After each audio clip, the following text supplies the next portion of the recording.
which might be quite hard for kids to decipher. But I do think there's something in keeping it. We know that there's loads of words. I think it's 1,700 words that Shakespeare invented. And come on, which ones do you know? Swagger? Oh, we were talking... Addiction? This is cheating, because we were talking a bit about this in the break. Bandit. But assassination, critic, majestic... Swagger. and phrases, like, it's all Greek to me. I mean, these things that just roll off the tongue. I mean, it's so important, actually, for understanding our own language more than anything else. Exactly, and actually Jay-Z quoted that he takes inspiration from Shakespeare because apparently there's something to do with the rhythm that is similar to rapping. So I think things like that can be a really good lesson for children to kind of get in the zone with it, because it's quite hard to learn otherwise. I mean, I can imagine it's very hard to teach Shakespeare these days to young children, because they are the TikTok generation. GB News, the People's Channel.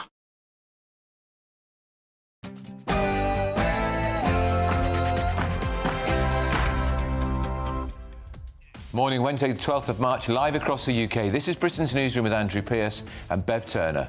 Good morning. Facing justice, triple killer Kyle Clifford is handed 3 life orders for the murders of Carol, Louise and Hannah Hunt, but he didn't face the sentencing in person. We're going to be discussing the pros and cons of that system. And there's no way back, says Reform UK leader Nigel Farage about Rupert Lowe, who's been suspended from the party amid accusations about the rape gang scandal. We'll bring you more detail about that. And breaking news, the captain of the container ship involved in the crash in the North Sea is a Russian national. More grief for the farmers. The post-Brexit subsidies paid to boost food production have been paused overnight by this government without any warning. And Trump's tariff war. Britain struck by a 25% levy on steel and aluminium imports to America. The EU will retaliate, but the Prime Minister is yet to do anything. Shadow Development Minister Harriet Baldwin spoke to GB News. What we think the government should do is they should get on the blower and start negotiating again on the free trade agreement. We think they've been rather dragging their feet on this. Peace in Europe. Donald Trump has challenged the Russian President Vladimir Putin to agree to a 30-day ceasefire deal after Ukraine has apparently said they would. Ukraine, ceasefire, just agreed to a little while ago. Now we have to go to Russia and hopefully President Putin will agree to that also. Is Zelensky invited back to the White House? Sure, absolutely. And BBC Radio is being blasted. The broadcaster is trying to claw back its older radio audience with a new digital radio service called Radio 2 Extra. Legend Diddy David Hamilton is going to join us to talk about it soon. And expose the tax cheats. The Treasury will pay staff of wealthy individuals to effectively dob their employer in for tax evasion and fraud. Snitches will get the benefits.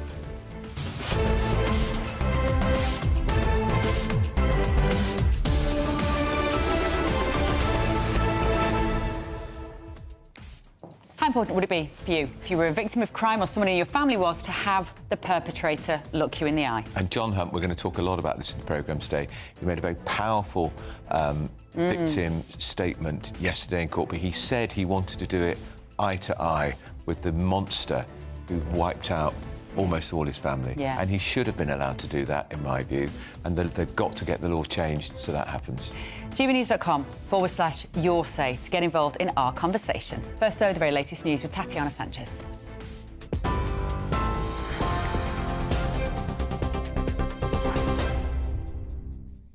Bev, thank you. The top stories. Ukraine has agreed to a 30-day ceasefire deal organised by the US during talks with US officials in Saudi Arabia.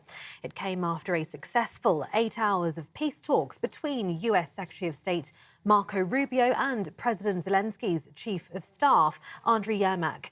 Mr. Rubio told reporters the ball is now in Russia's court after meeting with the Ukrainian delegation.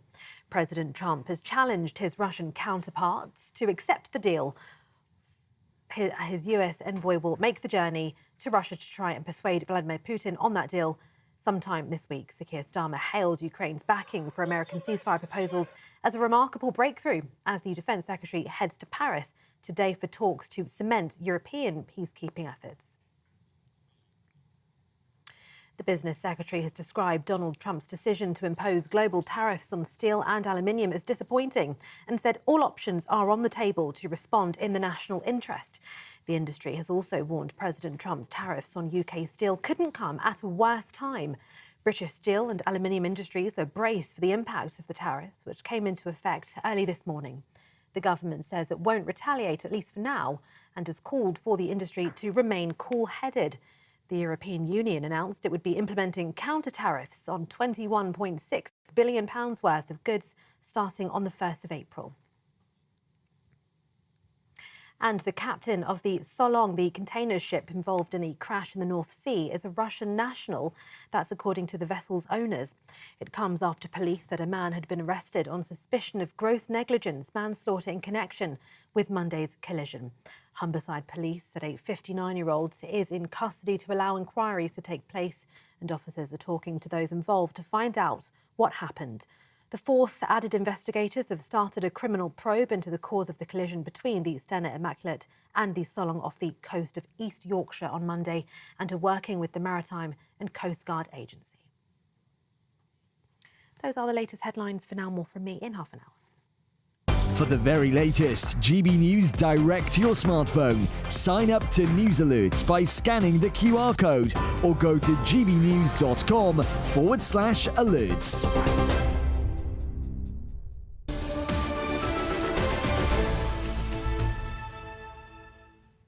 Very good morning, 9:35, Britain's Newsroom with Andrew and Bev until midday.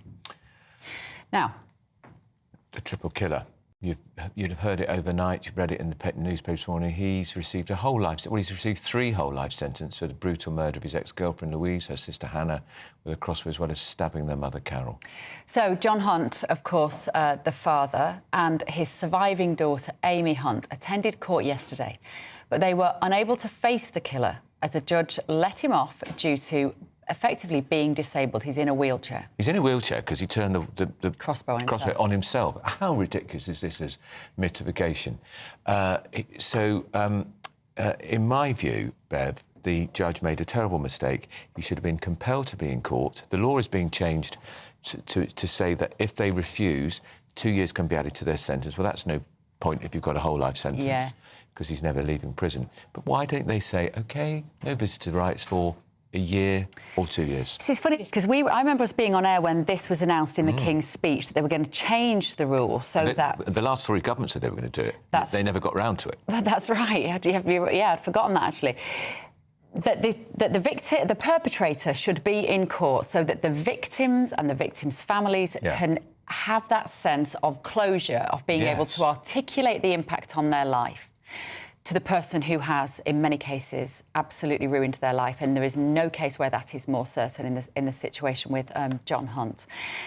But I have a slightly different view on this, because I understand that need for retribution and that feeling to want to have a sense of justice. But in a way, as a victim of that, or the victims' families, you have to be able to just move on somehow with your life without holding on to that sense of hatred and need for vengeance.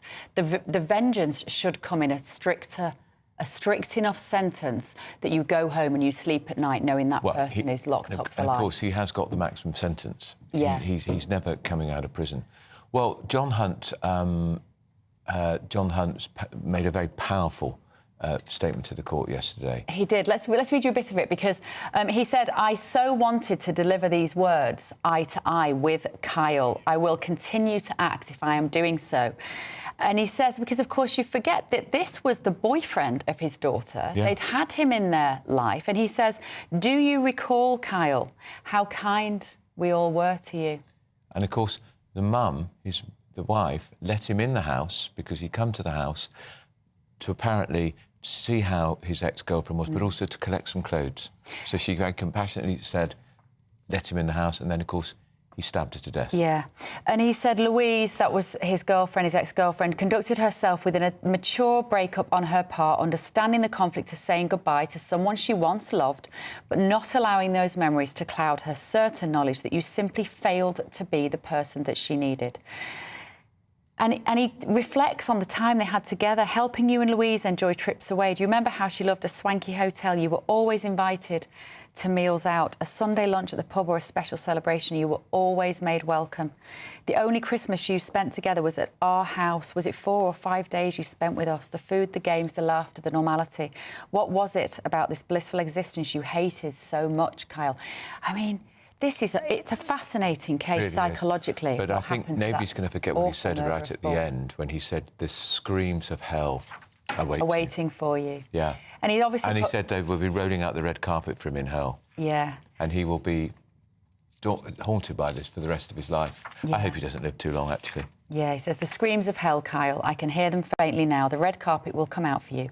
At that point, when the person you could have been meets the person you are, you will realise your miserable fate will last for eternity. They could also, of course, have ordered him in a cell to have a TV input from the courtroom and not allowed him to have anything on his ears, so he could have actually... I suppose he could have put his fingers in his ears, but they could have done that too, but they didn't do that either. Yeah.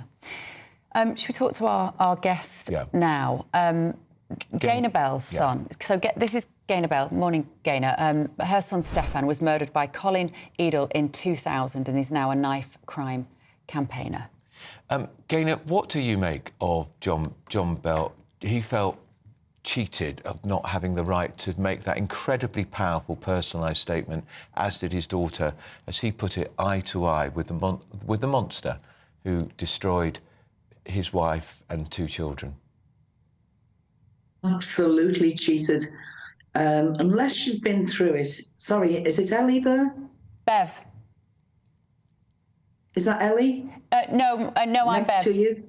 I'm Bev. Bev, sorry, Bev. I just heard your statement as well as saying try and carry on with your life. I've been over 25 years and I've been to so many parole hearings where the victim, the perpetrator who killed my son, was in the next room and didn't have... It just would not come out and face me. On one occasion, I saw the back of him walking down the corridor and I said, are you still frightened to face me? This man, you know, it's all right saying you've got to carry on with your life, but I know this family, it will be with them forever. You try and get on with your life, but it's there constantly. Oh, I'm sure. This is the man that killed my son, and he's never, ever been seen because he's hidden from the media all the time. And this was like when he had his teeth done in jail, his glasses and everything else. They get everything they want. But going back, should we face? Yes, 100%. He should have been dragged down and faced that family, because that's something, even to this day, I've been to another 3 parole hearings because after he'd got out of prison, he committed another crime and he was locked up again. So I had to, I didn't have to, I was invited to go and give my statements again.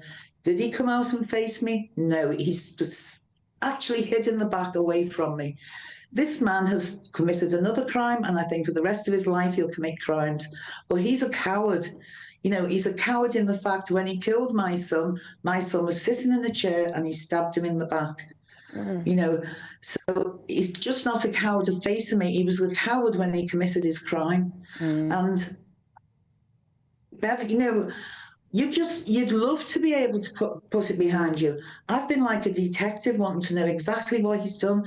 He's fathered 3 children while he was in prison. What? How do you think you feel? Yes, you've no idea what goes on in prisons. But I think when he goes out on release, he can see his girlfriend, his partner, whatever. So when he came out of prison, he had his 3 children greeting him at the prison gates, giving him love.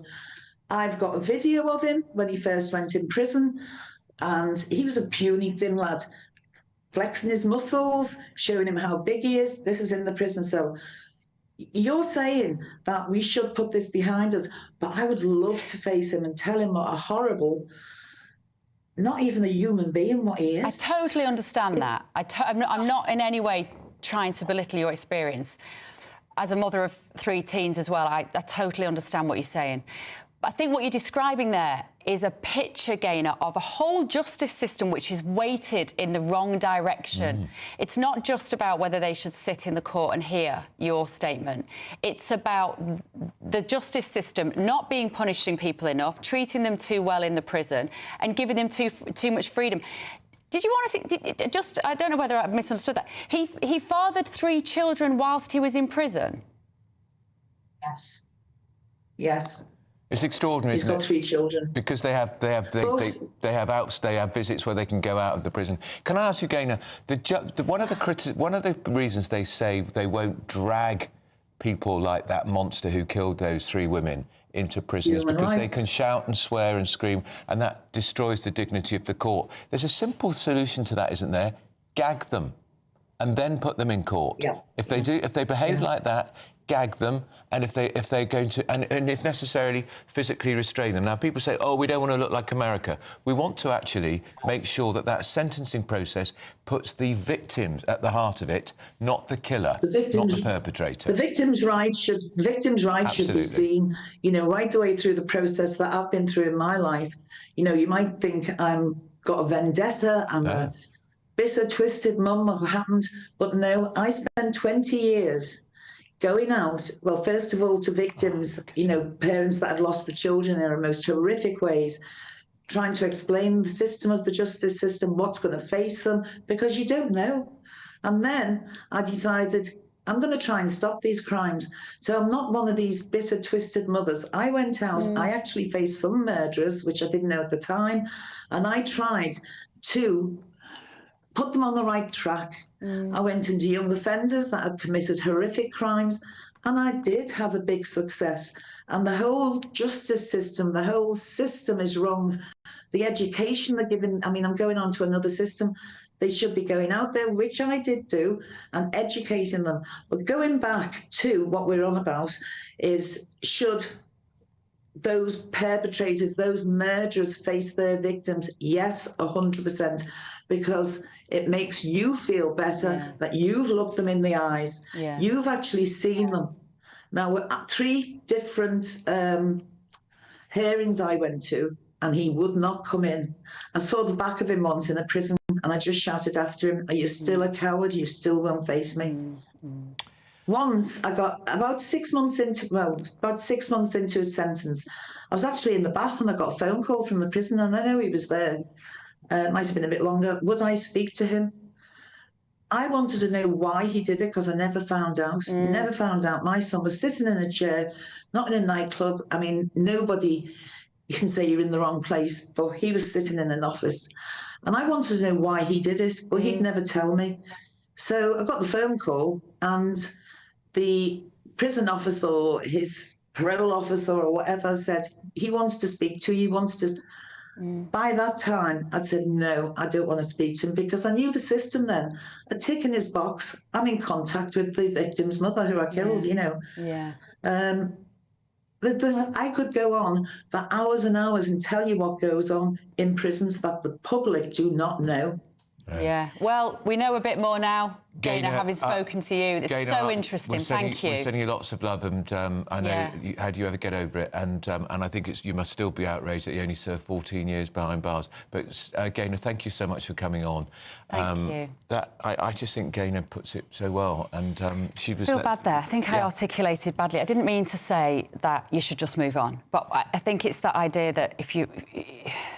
Well, she knows better than I do. Yeah, and look, it's just again and again, it appears to be the system is against the victims, it's the perpetrator. Oh, it might upset the dignity. Oh, we can't put them in chains. Oh, we can't gag them. Why not? Let us know your thoughts. Let's take a quick break for some weather. Here you go. Back in a minute. I hope it doesn't rain. Don't worry about it. It'll spoil our holiday. Relax, we're totally covered. All Clear Travel Insurance sponsors GB News travel destinations forecast. We have more unsettled weather to come across western parts of the Med through the next few days. There's some heavy, thundery rain pushing into parts of Portugal, including Madeira, also affecting Gibraltar, and heavy rain feeding into northern parts of Italy too. Further east, though, higher pressure here means it's that bit drier, and there'll be a good deal of sunshine too. We also have heatwave conditions building here. Temperatures for some will rise to around 5 to 15 degrees above average. See you later. All Clear Travel Insurance sponsors GB News Travel Destinations Forecast. If you want your news to be straight talking, this is a nightmare for the Conservatives again. Down to earth. It's not just Nottingham where this is happening, is it? And most importantly, honest. Hard-working, middle-class taxpayers, they'll get their book thrown at them. Then catch me, Martin Daubney, Monday to Friday, 3 till 6 p.m. on GB News, Britain's news channel. Martin Daubney, weekdays from 3 p.m. Trans police officers will be allowed to strip search women despite ongoing backlash from critics. New guidance for the National Police Chiefs Council says that biologically male staff who identify as women should be allowed to intimately search women as long as they possess a gender recognition certificate. Now, what could possibly go wrong? But some women's rights groups claim that the police had forgotten about women in their pursuit of gender ideology. Well, I'm delighted to say I'm now joined by the Surrey Police and Crime Commissioner, Lisa Townsend. Lisa, a delight to have you on the show. Thank you very, very much for joining us. A lot of people have very, very legitimate concerns that if you're a woman, you're in a vulnerable position, you're being searched intimately, it should be another woman who is searching you. And a trans woman, in a lot of people's eyes, isn't a woman. They're a biological man who says they're a woman. What's your take on this? I'm afraid that this is just the latest in a long line of announcements like this from the NCC about the ability for trans police officers to search women, males essentially, to search women. We wouldn't think it was okay anywhere else, and it's not okay in policing. I think there's also another way of looking at this, which is it's not just male officers, and they are born male. We are talking about males being able to search women. It's also the other way round. It's also female officers potentially being told that they have to search a trans woman, i.e. a male who has been brought into custody. That male could have been brought into custody because he himself has been violent, and he is insisting that he is a woman and therefore, you know, there's no time to check the gender recognition certificate, but that's how he identifies, and he insists on a female officer searching him. So I think we have to look at this on both sides, and either way, it can't be right. GB News, the People's Channel. We're proud to be GB News, the People's Channel, and as you know, we always love to hear your views. Now, there's a new way of getting in touch with us at gbnews.com/yoursay. By commenting, you can be part of a live conversation and join our GB News community. You can even talk to me, Bev Turner, or any of the members of the GB News family.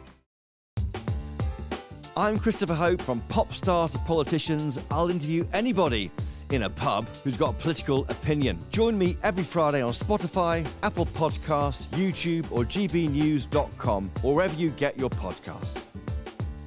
This is GB News, the People's Channel.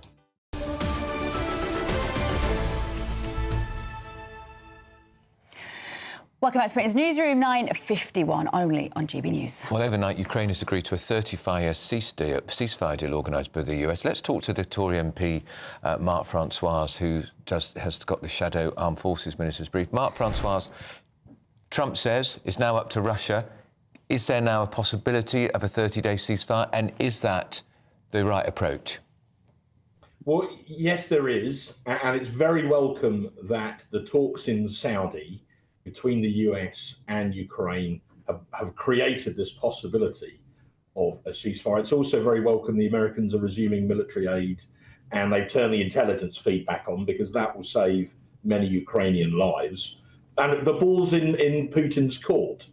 But it's not axiomatic he will accept this. There's overnight, an unnamed Russian source, according to Reuters, has said that Putin may not accept the ceasefire because Russian troops are still advancing. So the risk is, if Putin thinks he's winning, then he'll keep coming. So we've got to wait and see what the Russian reaction is, but there's no guarantee that they will agree to what's been painstakingly negotiated between the Americans and the Ukrainians. I very much hope the Russians will agree, but I'm not absolutely certain they will. A sense of relief, though, Mark, at least in the short term for the Ukrainian people, and the closest that we've been to peace since this conflict began. We should all have our fingers crossed, right? I think we should. You know, we should hope for the best, but we mustn't. As we debated this before, Bev, we mustn't be naive about the nature of Putin's regime. And last time you had me on, I mentioned that he described the collapse of the Soviet Union as the greatest geopolitical disaster of the 20th century. You asked me when he said it. I did check it on a point of honour. He said it in 2005 when he was addressing the Russian Duma, the Russian equivalent of the sort of State of the Union address, if you like. So he's still trying to create a greater Russia. So we'll have to see whether or not. But the really important thing about this development is the ball is now firmly in Russia's court. If they want to stop the fighting, they could stop it tonight. This is now down to Putin. So let's see whether he really wants to make peace or not. Thank you, Mark. Short but sweet, insightful. Don't go anywhere. Britain's Newsroom, GB News.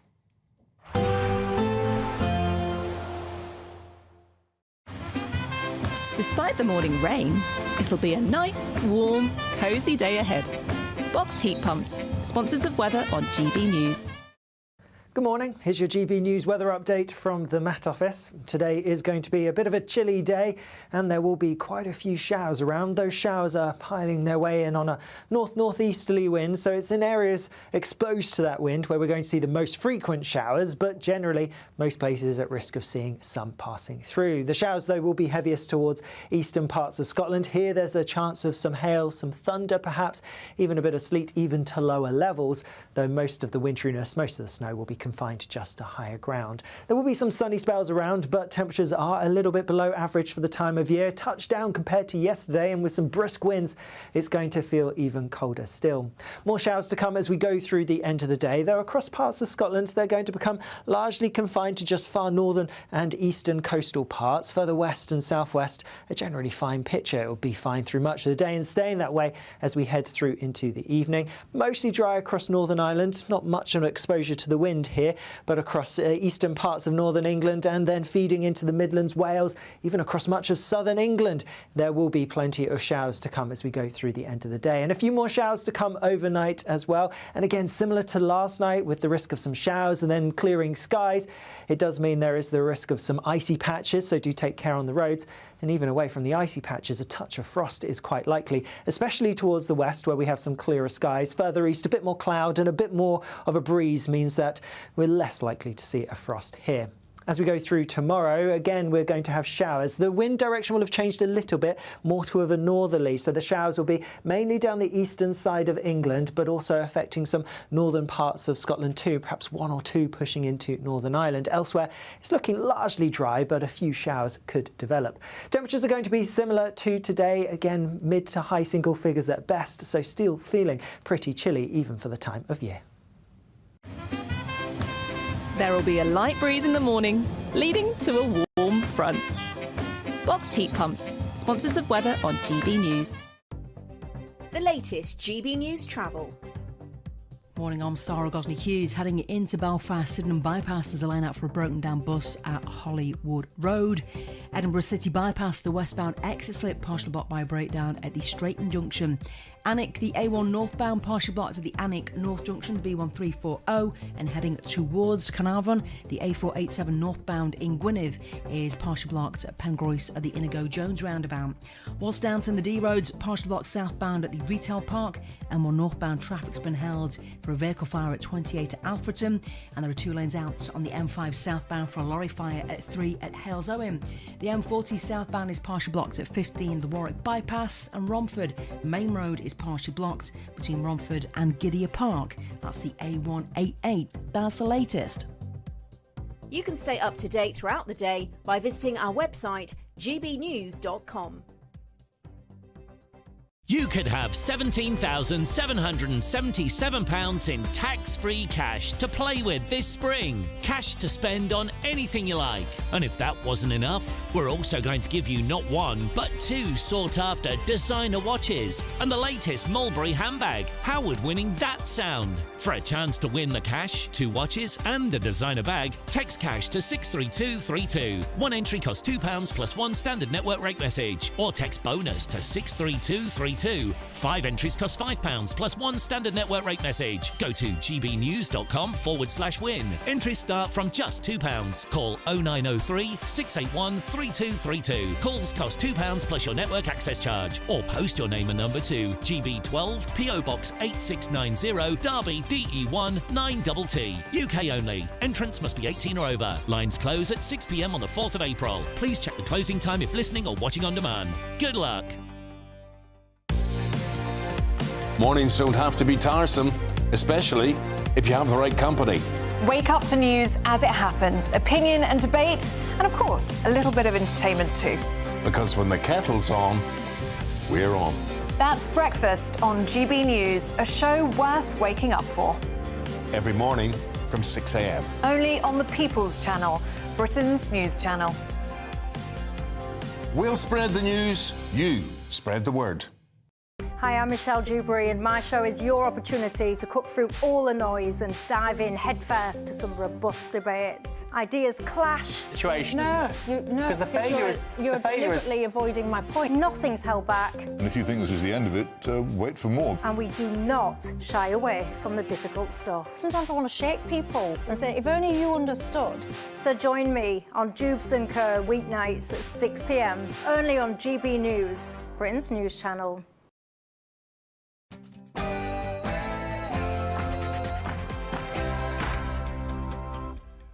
Good morning, it's 10 o'clock on Wednesday the 12th of March, live across the United Kingdom.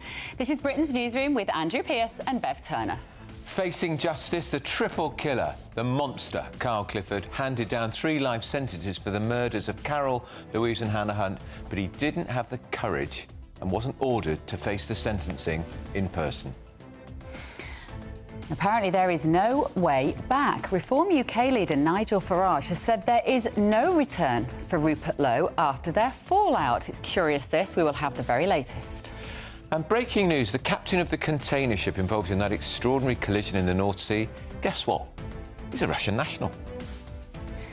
And more financial hardship for farmers. Post-Brexit subsidies paid to boost food production whilst preserving the environment have been paused without any warning whatsoever. Trump's tariff war. We have now been struck by the 25% levy on our steel and aluminium exports to the US. Shadow Development Minister Harriet Baldwin spoke to GB News. What we think the government should do is they should get on the blower and start negotiating again on the free trade agreement. We think they've been rather dragging their feet on this. And American President Donald Trump has challenged Russian President Vladimir Putin to a 30-day ceasefire deal after it has already been agreed with Ukraine. Ukraine, ceasefire, just agreed to a little while ago. Now we have to go to Russia and hopefully President Putin will agree to that also. Is Zelensky invited back to the White House? Sure, absolutely. Well, in the last few minutes, a Kremlin spokesperson has just said that they won't decide on a ceasefire until they've met with American officials. Those officials are currently on their way to Russia. Exposed to tax cheats, the Treasury say they will pay staff of wealthy individuals if they dob their employers in for tax evasion. And BBC Radio is being blasted. The broadcaster is trying to claw back its older radio audience with a new digital radio service called Radio 2 Extra. We're going to be talking to radio legend Diddy David Hamilton very soon.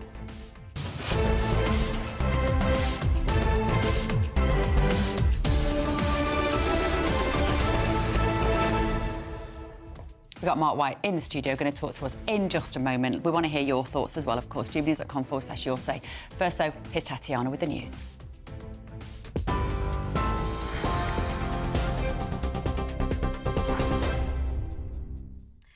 thank you and good morning. We start with some breaking news in the last few minutes that former Scottish First Minister Nicola Sturgeon will not seek re-election to Holyrood next year. She has announced that today. Ms Sturgeon, who represents the Glasgow South Side constituency, made that announcement on Instagram today. In a letter to local SNP members, she said, "I'm writing to let you know that I've decided not to seek re-election to the Scottish Parliament next year." She also says she'll be with the SNP every step of the way towards independence, despite stepping down as an MSP. More on this breaking news story just as soon as we get it. Elsewhere, Ukraine has agreed to a 30-day ceasefire deal organised by the US during talks with US officials in Saudi Arabia. It came after a successful 8 hours of peace talks between US Secretary of State Marco Rubio and President Zelensky's chief of staff. Mr. Rubio told reporters the ball is now in Russia's court after meeting with the Ukrainian delegation. Sir Keir Starmer hailed Ukraine's backing for American ceasefire proposals as a remarkable breakthrough, as the Defence Secretary heads to Paris for talks to cement European peacekeeping efforts. President Donald Trump has challenged his Russian counterpart to accept the deal. His US envoy will make the journey to Russia to try and persuade Vladimir Putin this week. To get the Russians to agree? I'll talk to Vladimir Putin, yeah. When will I you want to talk get, to him? look, that's the other, it takes two to tango, as they say, right? So hopefully he'll also agree, and I really think that would be 75% of the way. The rest is getting it documented and, you know, negotiating land positions, etc. So you'll talk to him this week about the deal? So, yeah. So and when do you anticipate meeting him in person? In place on the Ukrainian side, how close do you think then you are to a total ceasefire with Well, I hope it'll be over the next few days. I'd like to see. I know we have a big meeting with Russia tomorrow, and some great conversations hopefully will ensue. The people have done a great job. Marco Rubio's been great. Ex-Chequer Secretary to the Treasury James Murray welcomed the news and said the UK will continue to offer its support. Well, I think it's a remarkable breakthrough, and it's testament to the work between President Trump and President Zelensky in recent days. And it now really means the ball is in Russia's court. It's for Russia to now respond to the ceasefire proposal, Russia to agree to that deal that's on the table, and we will continue to play our role as an honest broker. So the Prime Minister is looking to convene world leaders this Saturday to continue playing the role the UK has been playing to try and move us towards peace in the war between Ukraine and Russia. Elsewhere, the Business Secretary has described Donald Trump's decision to impose global tariffs on steel and aluminium as disappointing and said all options are on the table to respond in the national interest. The industry has also warned President Trump's tariffs on UK steel couldn't come at a worse time. British steel and aluminium industries are braced for the impact of the tariffs, which came into effect early this morning.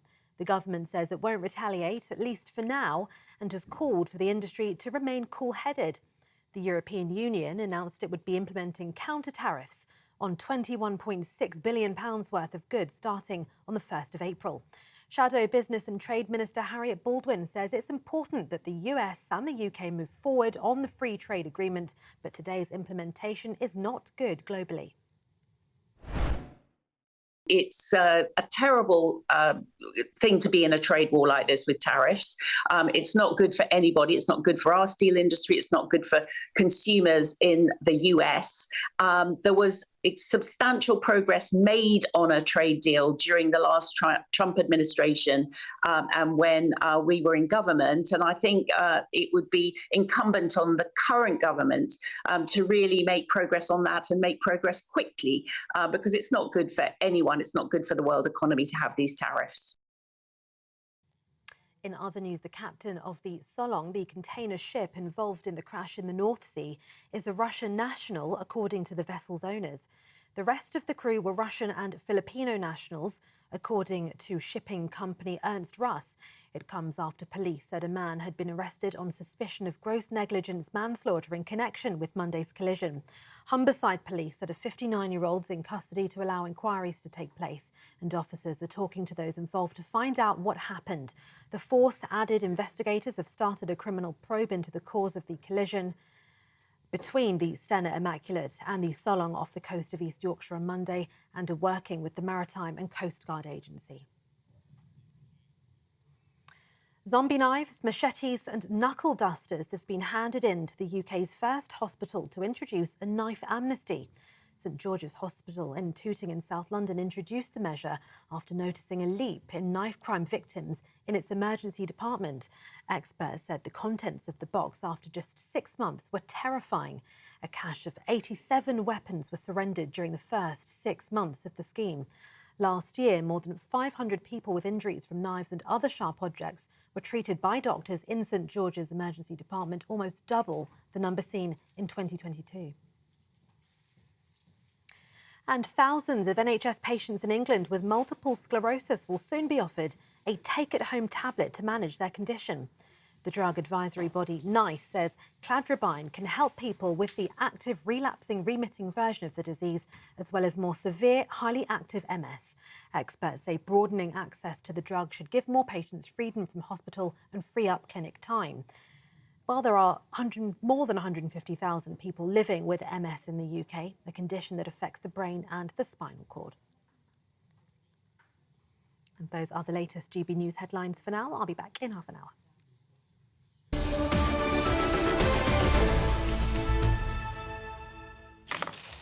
Welcome back to Britain's Nearly News. caught in the act. And We it's were Le- eating and it's- croissants. And it's Lent. We're very hungry this morning. And it's Lent. So Were you you've allowed got- to eat a Lenten croissant? Yeah, but you're not supposed to- A croissant in Lent? I don't think you should have treats really in Lent. You've got to be austere. Oh, come on. You're not drinking though, are you, for Lent? I'm not. Well, you're doing very well about that, aren't you, apparently? Yep. Well done. But we are eating croissants. Sorry about that. Right, let's see what you've been saying at home. There's another story, actually, about crime and injustice, which raises the same sort of issues about the Hunt family. John Hunt. He's a BBC producer, actually, John Hunt. I know quite a few people who've worked with him over the years.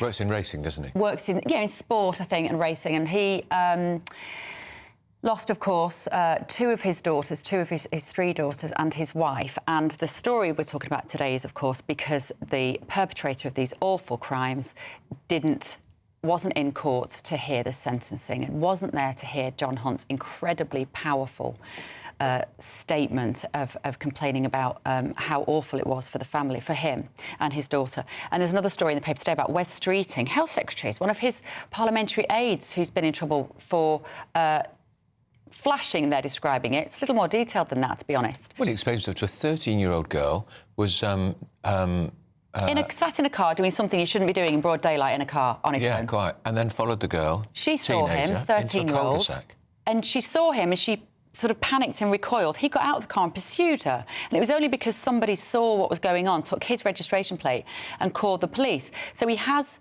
been charged with 2 counts of indecent exposure. Well, they're waiting sentencing, He's pleading guilty, sorry, Yeah. and he's awaiting sentencing until next month. And one of the penalties is that in the meantime, he's not allowed to sit in the front seat of any vehicle. Big deal.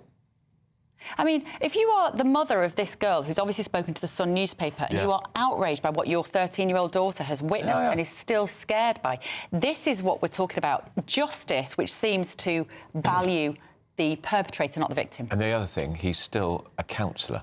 He's still a Labour councillor in the London Borough of Redbridge. Extraordinary.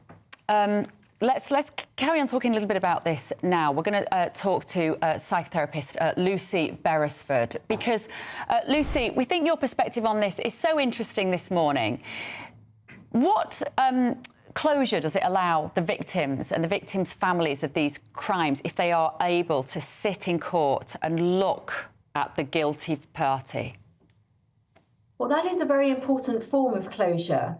But closure, let's be clear, is something that you can create for yourself because circumstances might not allow you to have what you think you want in the beginning. So, for example, if you've split up with someone and they refuse to meet you, you might think, well, I can't get closure from that. But you can, because it's about the narrative and the story that you tell yourself. And what I thought was so incredibly powerful yesterday was that even though that murderer, and I'm not going to use his name because I don't want to glorify the name, even though he refused to go into the court to hear his sentence and to hear John Hunt's witness statement, or impact statement, the very fact that John was able to still read that statement and for us to all hear it and report it, That is a very empowering thing, and that's when you create your own closure. The narrative that you create, I am still empowered, I am still alive, you are going to spend the rest of your life in prison, and who knows what's going to happen to you after that.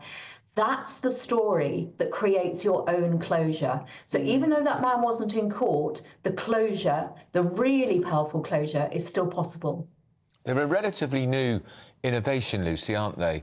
And some people thought they may even impact on the judge's sentence. I think that's highly unlikely. But how important do you think it has been in the judicial process when so often we see it seems that the judicial process is stacked against the victim and often in favour of the perpetrator? And here, the murderer, of course, took no notice. He didn't come up to court. The judge didn't force him. They didn't even have a feed into his cell of what was happening in court, so he had to listen to it in the cell. But in a way, that bit of it is okay because it doesn't change the sentence. The sentence is still going to be a whole life tariff. Yeah.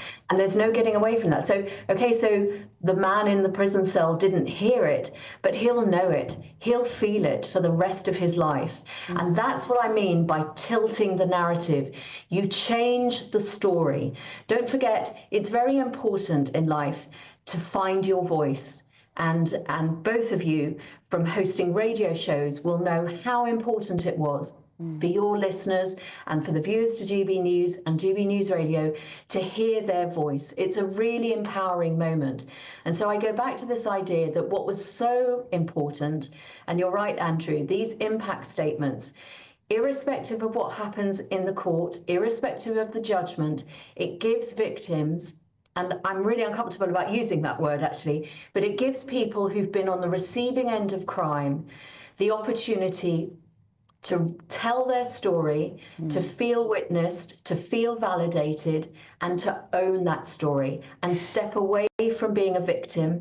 They're no longer a victim.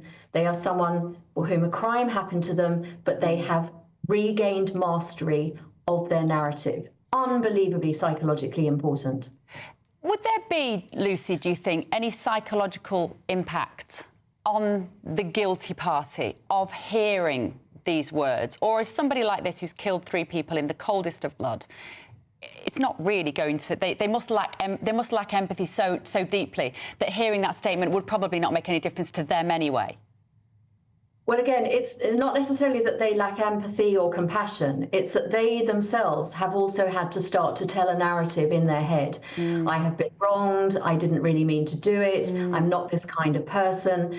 And we know from clinical work with prisoners in prisons that actually the only way that they can survive, if they were to really own what they've done, that might actually be almost insurmountable. So they themselves might have had to create a narrative that suits their purpose. And therefore they don't want to hear another narrative, and it won't penetrate. It won't touch their soul in the way that we might imagine it would. The important thing about an impact statement is what it does for the person who writes it and maybe reads it out. Yeah. That's the value of it. It is absolutely not about the perpetrator, because at that point their fate is sealed and nothing will change that. The impact statement, rather like funerals really, funerals are for the living. Yes, they celebrate the life of the dead person, but actually they're a way of processing supremely often overwhelming emotions and ensuring that you can survive and thrive. And an impact statement forms that psychological process of being able to say, I am now going to shape this narrative for the rest of my life, and I can move forward because I have been heard. Yeah. Brilliant, Lucy. Thank you so much. Lucy Beresford there, psychotherapist. She articulated so much more clearly that I was trying to do at the top of the show. She did very well. When I was trying to explain that maybe, you know, that psychologically you need to move on with your life. Sure.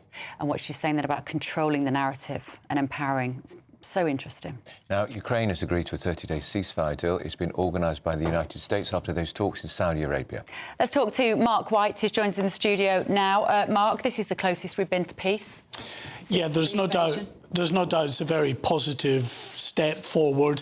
The Kremlin official spokesman, Dmitry Peskov, has just said, look, let's not get ahead of ourselves. We need to speak to US officials first, and they are en route now to Moscow to meet and to bring the details of this proposed ceasefire to Russia, and then we'll see where we are, whether they are willing as well to sign up to this cessation of violence. I think even a 30-day pause in violence has got to be welcome, because at the end of the day, you know, every day people are being killed. Again, overnight, 3 people were killed in Ukraine due to Russian airstrikes, and it's been that sort of familiar pattern now for many, many weeks, with lots of missiles and drones coming across from Russia. Yesterday, actually, a significant number, 90-odd drones were fired from Ukraine into Moscow and killed, I think it was 3 people in Moscow as well. So any cessation of violence has got to be welcomed if Russia sign up to that. And there's no strings attached from what we can see. It's just a straightforward 30-day ceasefire, and then we go from there. Listen, there's clearly some detail about it. It's not just stop. You know, there are some initial steps and sort of agreements that need to be signed up to. But then, you're right, it will be the more substantive talks, the opportunity for those proper negotiations to get underway in terms of paving the way for what I would imagine will be a fairly lengthy process to get to a point where both sides can agree. If they do agree, it may be that one side or both decide that they can't sign up to what is being presented here at the end of the day. But it's positive. And it's interesting as well, hearing European leaders already scrambling to try to take some credit. Olaf Scholz, the German Chancellor, welcoming this as a very positive step forward. And it's now, you know, through hard work and endeavour, and it's up to the Russians, the ball's in their court. Well, I'm not sure that he or any European leader could ever take credit for 3 years of inertia when nothing happened at all. It set more and more money to Ukraine to never actually decisively do anything on the battlefield, but just keep them in the fight. At least now we seem to have a pathway, a possible way forward. All right, Mark, thank you so much. Mark White there. Now we want to make your spring spectacular in our latest Great British giveaway, with your chance to win, lucky for some, 17777 in tax-free cash. But that's not all. You will also win not 1 but 2 designer watches and a designer handbag. If you want to look and feel the part this spring, here's all the details you need. You could have £17,777 in tax-free cash to play with this spring. Cash to spend on anything you like. And if that wasn't enough, we're also going to give you not 1 but 2 sought-after designer watches and the latest Mulberry handbag. How would winning that sound? Oh my God, that's brilliant news. For a chance to win the cash, 2 watches and a designer bag, text cash to 63232. 1 entry costs £2 plus 1 standard network rate message, or text bonus to 63232. 5 entries cost £5 plus 1 standard network rate message. Go to gbnews.com/win. Entries start from just £2. Call 0903 681 3232. Calls cost £2 plus your network access charge, or post your name and number to GB12 PO Box 8690 Derby DE1 9TT. UK only. Entrants must be 18 or over. Lines close at 6 p.m. on the 4th of April. Please check the closing time if listening or watching on demand. Good luck.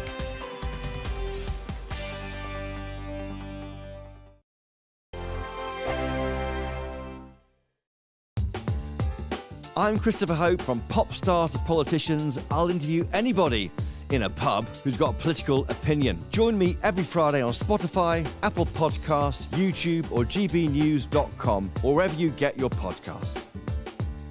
This is GB News, the People's Channel. GB News Breakfast, every day from 6 a.m. Throughout my life, music has meant a great deal to me. It has that remarkable ability to bring happy memories, comfort us in times of sadness, and to take us to distant places. But perhaps, above all, it can lift our spirits to such a degree, and all the more so when it brings us together in celebration. In other words, it brings us joy.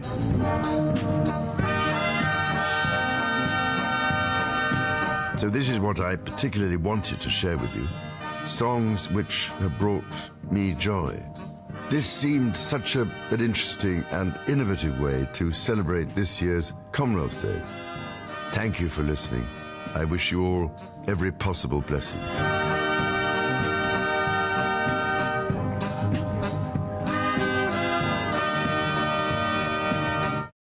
Well, there you go. Do you know, I love him. Yeah, I do too, and I love that song as well. Just the way he delivers that, and wish you every possible blessing. What a man. Yeah. I'm sorry, I just adore him. I adore him. He's very like his late mother there, actually. I wish you every possible blessing. Very like her. Well, as you saw, the show is called The King's Music Room, where he's going to share his top tracks and opens up about his love of music. Let's talk to our royal correspondent, Cameron Walker. When I first heard about this, I was sceptical that he'd picked this music himself. Watching that, I suspect he probably has. I think he has, and I understand he will be sharing anecdotes with meeting some of these artists, of course, from across the Commonwealth, from across the decades, when this news show launches on Apple Music on Monday to mark Commonwealth Day. This was recorded in his office, and... GB News, the People's Channel. Headliners on GB News 11 p.m. every night. It's got 3 top comedians going through the next day's newspapers so you don't have to read them, which is great. That's a good point. He's lying. I mean, maybe he's not lying. That's Headliners every night from 11 p.m. and 5 a.m. as well on GB News, Britain's news channel. In the GB Newsroom, we bring you the news as it happens. With our team of dedicated journalists across the UK. We're ready to keep you up to date with what's happening every half an hour, every single day. Bulletins here on GB News. The People's Channel. Britain's news channel.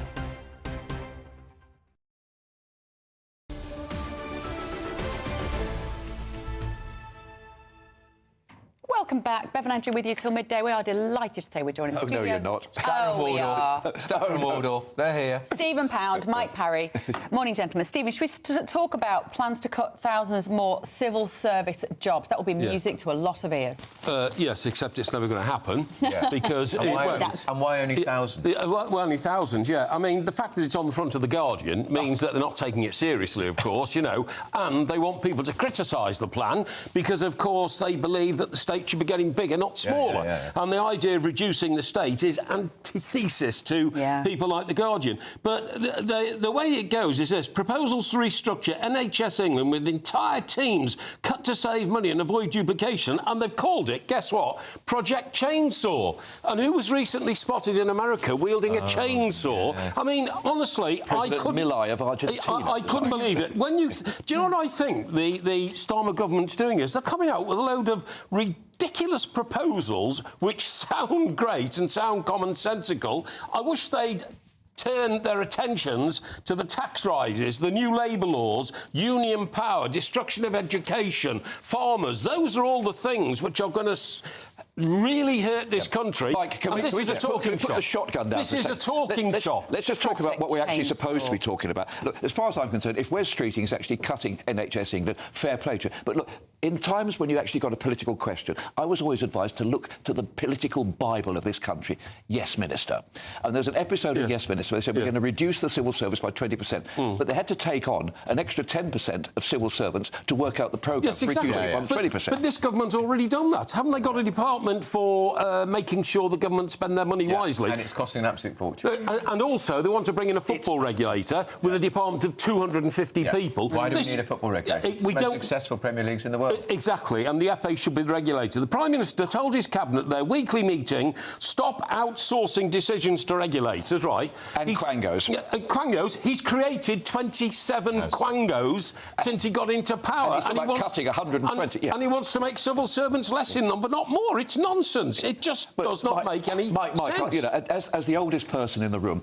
yes, by a mile. By a long way, Well, probably the oldest person in West London. But look, Harold Wilson, of blessed memory, set up a thing back in 1964. He wins at 66. He wins a general election, discovers that the civil service is vital. He commissioned a thing called the Fulton Report to actually reduce the size of the civil service. Every single Prime Minister since then, except Liz Truss, because she didn't have long enough, has tried to reduce the size of the civil service.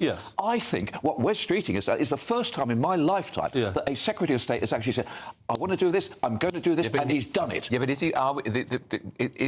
are we actually going to see real-term, real-life cuts in numbers? Well, we've really seen the 5 top people have resigned. I mean, Amanda Pritchard has gone... But they'll be replaced. No, exactly. Of course they will. Listen, when civil servants in this country often take a package to leave the job, they end up somewhere else in the civil service. Yeah, they do. These people who run these regional health authorities, they get the boot and then they end up in the other end of the country. I've always loved the expression, a golden parachute. I mean, all the times I've had the tin tack from some job I've done, nobody's ever given me a golden parachute. They just give me P45 and out the door. There are 300 quangos in this country. I mean, we just don't need one quango, let alone 300. And when Streeting, by the way, you say, oh, NHS England are in for the chop. They're not, because all these people have very strong unions representing them. The Civil Service Union is the strongest in government. The NHS unions are the strongest in the employment sector. It ain't going to happen, I'm sorry, but Can I just mention, to you journalists, the best newspaper headline I ever saw was when they were actually cutting the quangos in Wales. And the headline in the paper was, is this the last quango in Powys? Oh, very good. Think about it. I mean, who called it Project Chainsaw? Ridiculous, isn't it? I mean, this is a Labour government. That's right. Yeah. There's nothing worse than a Labour government trying to be tough, is there? I totally agree.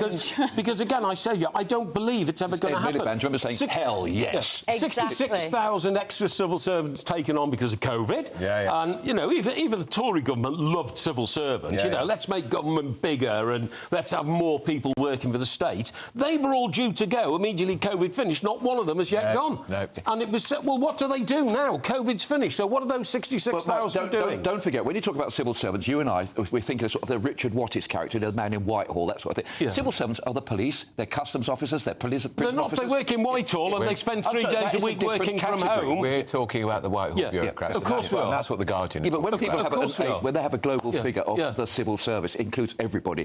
Wes Street must have been listening to me, because on this very show last week... He's got no choice, your voice is so loud. I said, hang on, how come we've got the National Health Service and then we've got something called NHS England? Why do you need the two in parallel? Wes Streeting says we're going to chop NHS England. Well, it's about time. Because, amputate. And you know who they're going for? They're going for middle managers. How long have we been banging on about the number of middle managers? But every time it goes wrong, every time it goes Pete Tong in the BBC, the word goes out, deputy heads must roll. Absolutely. Right, and your heads must be quiet. Just for now, gentlemen, we've got to go to Tatiana. You'll be back in the next hour. But here is Tatiana with your news. By way of contrast.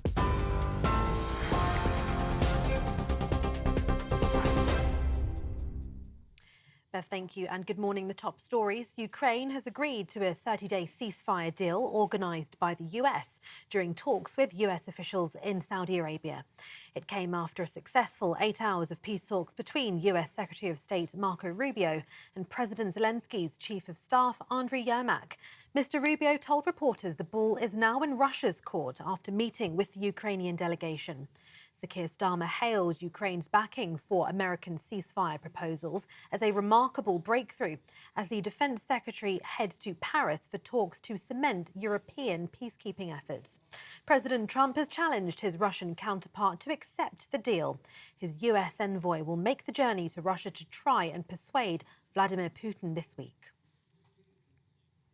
The business secretary has described Donald Trump's decision to impose global tariffs on steel and aluminium as disappointing and said all options are on the table to respond in the national interest.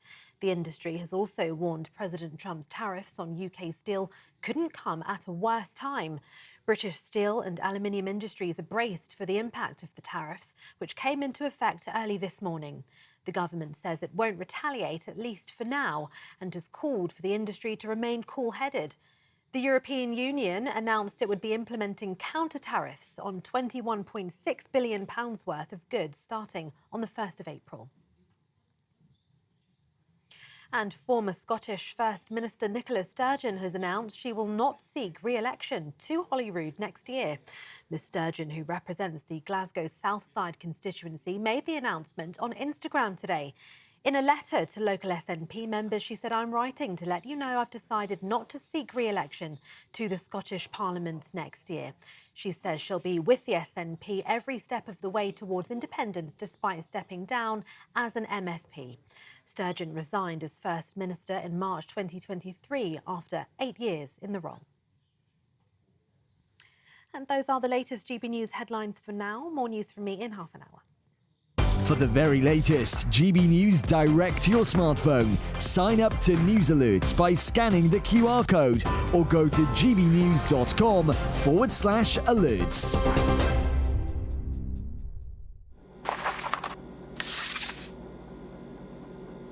Crash Law 24 sponsors the GB News Finance Report.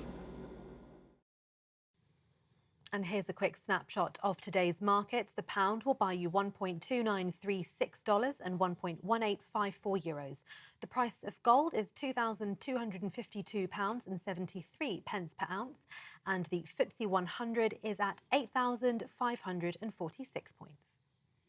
Crash Law 24 sponsors the GB News Finance Report.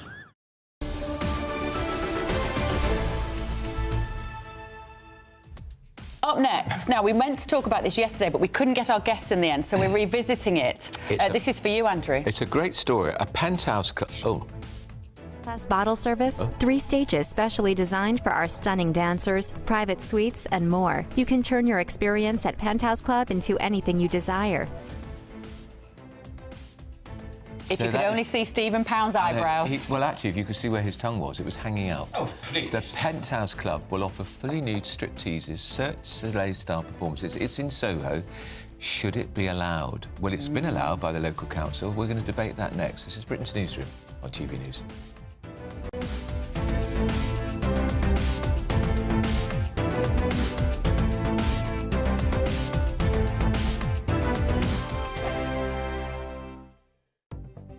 The latest GB News travel.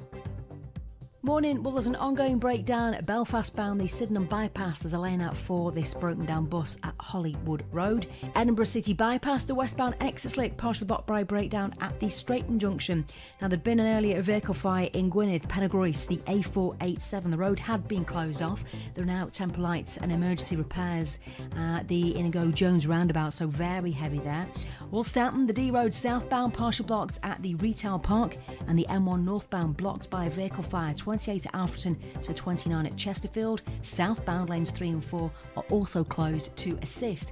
There's a lorry fire on the M5 southbound, taking out a lane at 3 at Hales Owen with queues of over half an hour. And there's a breakdown on the M11. It's taken out a lane southbound at junction 7A, Harlow North. That's the latest. You can stay up to date throughout the day by visiting our website, gbnews.com. Mornings don't have to be tiresome, especially if you have the right company.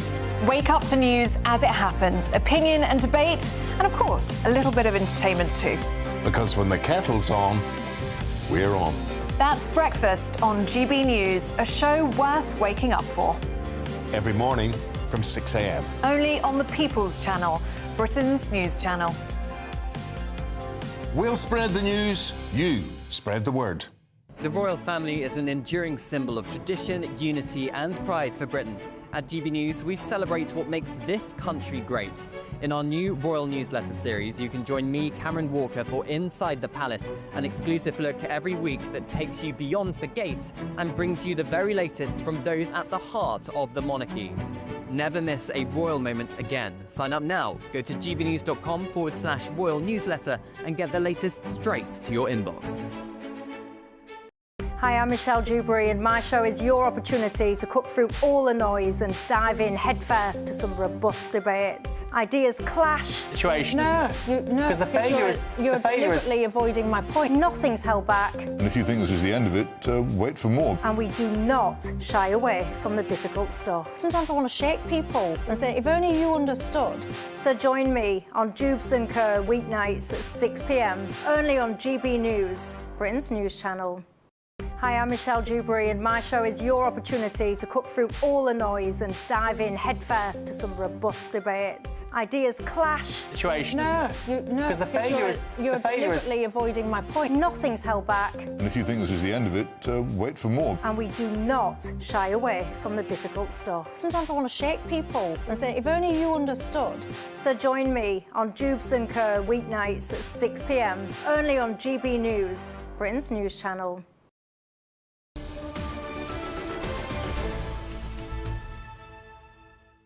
It's 10:37. This is Britain's Newsroom. We're going to talk about strip clubs. This club is inspired by the adult magazine Penthouse, which some of you may not remember because it's not around anymore. Is it still? I don't think you can buy those magazines, can you? No, I mean, they used to be on the top shelf. When I worked in a news agency in Swindon growing up, they were quite high up. And they should be as well. And it was always a bit slightly embarrassing if the man asked for them. Well, talking of embarrassing, there is a new strip club that is going to be opening in Soho. It will provide all sorts of performances, obviously strip teases in private rooms and Cirque du Soleil. If you know what that is, it's sort of gymnastics, acrobatics from the ceiling. So should this sort of establishment be allowed in 2025? Is it appropriate? We're joined by the CEO of the Nighttime Industries, Michael Kill, and Catholic commentator Caroline Farrow. Caroline, let's start with you. From an ethical, moral, perhaps you might even say from a feminist point of view, should there be establishments like this on our high streets? Absolutely not. It's normalising the exploitation and sexualisation of women. You know, let's be really honest. It doesn't matter how many velvet ropes you put up, what swanky name you give it, expensive champagne. Basically, you're paying people to take off their clothes so that predominantly men can be sexually excited. Now, you might say to me, Caroline, if you don't like this club, don't go to it. But it's a bit like saying, OK, Caroline, if you don't like living in a society that sexually exploits women, don't live in one. These clubs, you know, and Soho has already got so many of these different kinds of clubs. You know, it's not good for the local environment. There's pickpockets, there's crime. It doesn't matter how many assurances are given. We're basically normalising sexual exploitation, the violation of dignity and human rights just in the name of entertainment. You know, it's not about being prudish. It's just about principles. Michael, isn't this the oldest entertainment since the beginning of time, really? And to just not have these venues will just push it more underground and it'll be happening in maybe businesses which aren't regulated? Well, I think that's one of the challenges, without a doubt. And, you know, we are adversely against exploitation in any way, shape or form. I mean, burlesque and things like Raymond's Review bars have been something that's been a mainstay in Soho for a long time. We have to ensure that the likes of sexual entertainment venue licenses, etc., are adhered to. But there is a worry that it will go underground, and that exploitation thing is the big concern. The one thing about this type of venue is it's a broader spectrum. We look at things like LGBTQ+ environments in terms of dancers. So there's a broader spectrum of entertainment coming from it. And I think the interesting part is, I mean, you have to recognise that Soho is one of the most diverse and cosmopolitan sort of audiences and environments. And when you speak to the businesses around it, you know, they're welcoming the opportunity of new businesses coming in, as you can appreciate, with the relevant controls that have been put in place by Westminster. But they have to recognise that it's really important to develop and keep that sort of moving forward. So I think from our perspective, without a doubt, I completely endorse the fact that we need to make sure that that exploitation element is not something that it's open to. But I do believe that this is a broader spectrum of entertainment, more burlesque, Cirque du Soleil, etc., which has been explained to myself. Caroline, you were shaking your head. Yeah, because the thing is, you say, oh, there's no exploitation. But I was reading about this, and there are the people who are going to be employed to do the private dances and the strip tease, they're self-employed, so they get no sick pay, they get no pension, they're responsible for their own taxes. If they have an off day, they can't work. So this is not actually employment protection. And you're not, you know, yes, there might be some different, you know, there might be some male performers. That's all LGBTQ means. That there may be some different sorts of performances. But at the end of the day, no little boy or little girl growing up says, when I grow up, I want to take off my clothes for money so that other people can get sexually excited. And I don't actually care how much money this brings in. Just because something brings in money to the area doesn't make it, there's all sorts of nasty businesses that make money. I mean, what next? Are we going to build a casino in a children's playground, because, it might bring a bit of money to the area? Soho, as you identify, has always been a very cosmopolitan, rich and vibrant community. Mozart used to live there. Francis Bacon used to live there. It was a thriving community of writers, thinkers, radicals. 60 years ago, it was the beating heart of London's music scene. Londoners are looking for community. They're not looking, this does nothing to engender community. This is a bunch of rich people being able to go to a club to watch other people get their clothes off so that they can be ogled and get sexually excited by it. It's about human dignity. The fact that it brings in money, the slave trade brings in money, all sorts of, the arms trade brings in money. That doesn't make it right. Let's get Michael in. Of course, it is choice. These women and the men who work there, Michael, they don't have to. It's their choice. And putting it in a purely one way, it's creating work, and they don't have to do it, do they? No, and there are safeguards in place. Part of the SEV license system is making sure that the well-being and welfare of people working within those environments. One thing I'd just like to bring up, and it's quite interesting, there is a growing audience or market for things like sex-positive events, kink events that are happening across London and across the UK. So, please understand that the market is there for people to interact in adult sort of environments. So, when you talk about these environments and, the likes of burlesque, etc., there is a market out there that people desire, adults who want that engagement and that interaction, and that's, across all sexualities. So I think the challenge that you have out there is, without a doubt, what we want to do is safeguard people. There is a concern that if they weren't around, it would go underground. And just to address the point around things like antisocial behaviour, etc., if the nighttime economy wasn't there, there would still be crimes happening. In some respects, having the security on the street and people out there actually safeguarding in protected environments with licensed spaces is about ensuring that we protect people, particularly the well-being of people. So, Can I just ask you both one very short question? Michael, would you go to the club to see for yourself what it's like?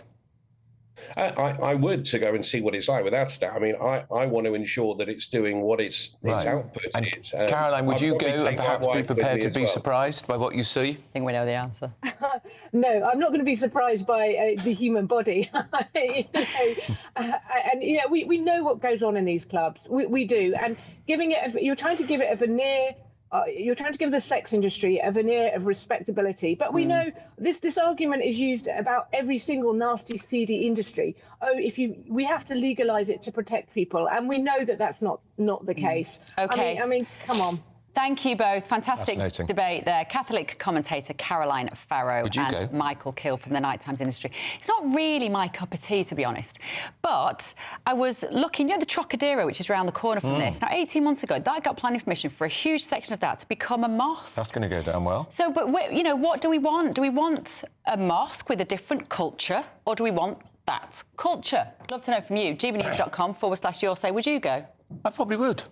I probably would. It looked very nice. I bet the drinks are very expensive. I wouldn't go on my own. You'd go with some mates. You'd go with a group. It would be quite funny. I'm not sure. I'm not really. It's not really my. I wouldn't be high on my list, but I'd go out of curiosity once. I've never been to a strip club. I just want people to go back to having sex with people they love, but I know that makes me outdated. Let me know what you think. GBNews.com/your say. Up next, find out how the BBC are trying to claw back some of their older radio listeners after previously casting them aside. But first, if you're in search of some winter sun, here is our forecast for some of the top European holiday destinations. I forecast a perfect holiday in the sun. Weather looking good then? For sure, and no worries about our travel insurance. All Clear Travel Insurance sponsors GB News Travel Destinations Forecast. We have more unsettled weather to come across western parts of the Med through the next few days. There's some heavy, thundery rain pushing into parts of Portugal, including Madeira, also affecting Gibraltar, and heavy rain feeding into northern parts of Italy too. Further east, though, higher pressure here means it's that bit drier, and there'll be a good deal of sunshine too. We also have heat wave conditions building here. Temperatures for some will rise to around 5 to 15 degrees above average. See you later. All Clear Travel Insurance sponsors GB News Travel Destinations Forecast. Good morning. Here's your GB News weather update from the Met Office. Today is going to be a bit of a chilly day, and there will be quite a few showers around. Those showers are piling their way in on a north-northeasterly wind, so it's in areas exposed to that wind where we're going to see the most frequent showers, but generally most places at risk of seeing some passing through. The showers, though, will be heaviest towards eastern parts of Scotland. Here there's a chance of some hail, some thunder perhaps, even a bit of sleet, even to lower levels, though most of the winteriness, most of the snow will be confined just to higher ground. There will be some sunny spells around, but temperatures are a little bit below average for the time of year. Touchdown compared to yesterday, and with some brisk winds, it's going to feel even colder still.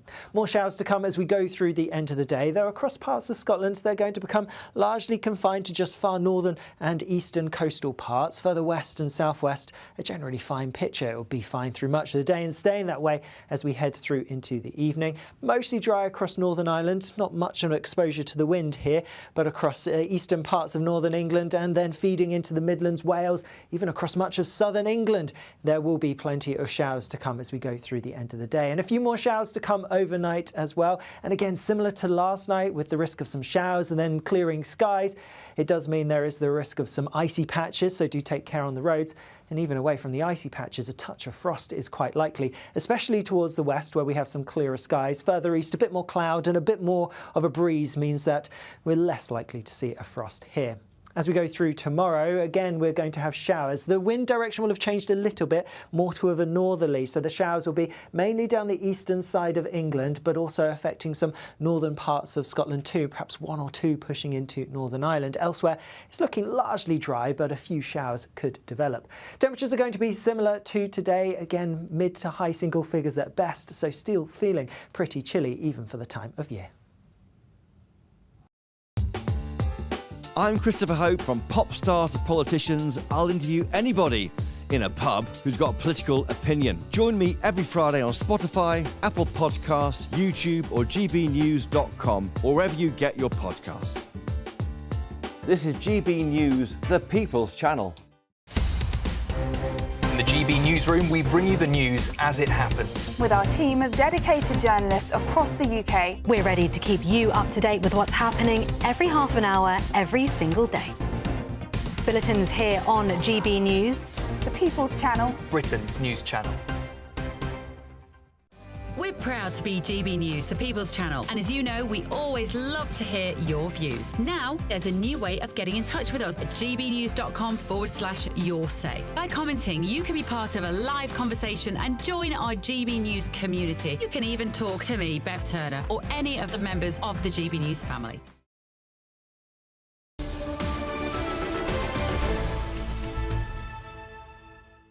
10:50, this is Britain's Newsroom and GB News with Andrew Pearce and Bev Turner. Lots of people getting in touch, Bev. Yeah. Let's face it, the ladies who work in the new club... Oh, no, can't read that. I get that the men on this forum don't understand how the women who are paid to do this are being exploited, but they are. This is a viewer who is agreeing with Caroline, who we just spoke to. And the sex industry has a devastating effect on women and girls' safety in society. When women are objectified in a legitimised setting like a strip club, they become fair game anywhere. I have that concern. That was from Just a Girl. Thank you, I appreciate that. I have that concern as well, but I think... What do I think? I think that actually this plays very little part in whether women are going to be attacked on the street. A club like this isn't really going to make any difference. If you're the kind of man that's going to go and sexually abuse a woman or belittle her or treat her badly, having these strip clubs is probably not going to make any difference to how you're going to feel about women. And actually, the most people who will go will be tourists. Probably. Because you think about the sex clubs in places like Bangkok, full of tourists. Yeah. It's almost on the tourist trail. And this will be full of tourists as well. Of course it will. Morning, Peter. You say Ms Farrow doesn't go to strip clubs, so how does she know what goes on Well, that's there? why I did say, would she be willing to go and just at least have a look? Might be quite a nice GB News report. Do you think we should send her? Yeah, Should we send her with Charlie Peters? Or send her with Stephen Pound. Oh. Tried to persuade him to take Mrs Pound, but he said he was having none of it. Brian, morning, Brian, has said Labour's response to Trump's 25% tariffs on metal imports, we're going to do that story in just a minute, made me laugh, says Brian. We are considering all options that are on the desk. That's the first time anything has ever landed on Starmer's desk. And by the way, the European Union, of which I'm not a fan, has already said they're putting tariffs on motorbikes, jeans, food, whiskey, American whiskey. Amazing. Now, as Christians, such as Andrew, observe Lent across the world, we're going to bring you some daily reflections from ministers around the UK. So sit back and enjoy today's message. The GB News Daily Reflection. Hi, everybody. My name is Reverend Nimsabunge. I'm the pastor of Freedom's Ark here in Tottenham. I want to reflect on Matthew chapter 4, verse 5 to 7, where Jesus is being tempted and taken to the pinnacle in the holy temple, and he's being asked to cast himself down because the scripture says he will give his angels charge over him. And we see Satan twisting scripture to test Jesus' identity. But Jesus says, "Thou shalt not tempt the Lord your God." What does that speak to us in contemporary society? How are we meant to respond to the moments where we think that our identity has been put in question? Or maybe we've risen to pinnacles in society, we've gotten to certain places, and we think we can be presumptuous about where we are at. I think there's a balance between faith and foolishness, and God is calling us to a place of faith. And that place of faith demands that we seek God's word, and we need to know God's word to respond in times when we get tempted like this. And I also believe that it's so important that we don't allow pride get into our hearts. God calls us to a place of humility. And here Jesus recognizes it's not about his identity, it's about who God is, and he yields to God. In this season of Lent, let's reflect on who God is calling us to be.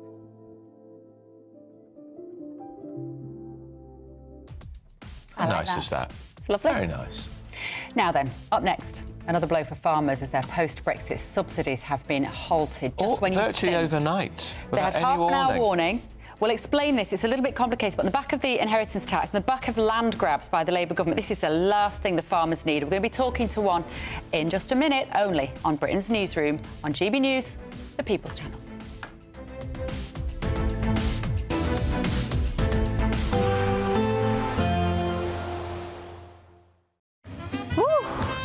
A chilly start will give way to a lovely, warm afternoon.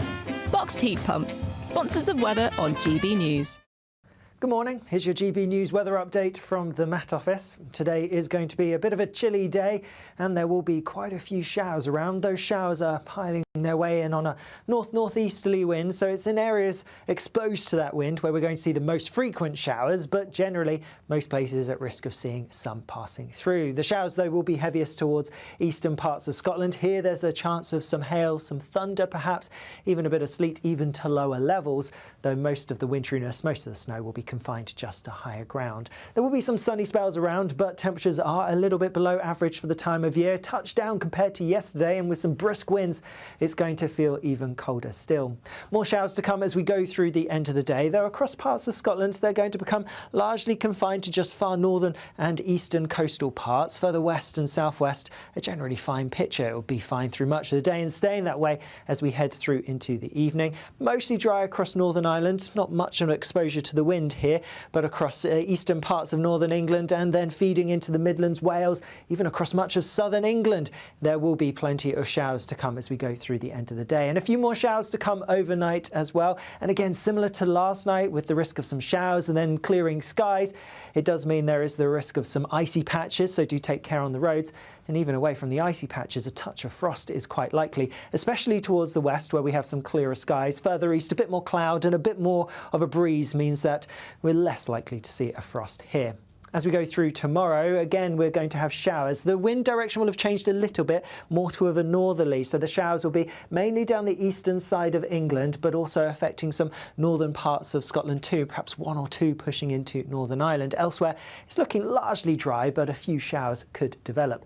Temperatures are going to be similar to today, again, mid to high single figures at best, so still feeling pretty chilly even for the time of year.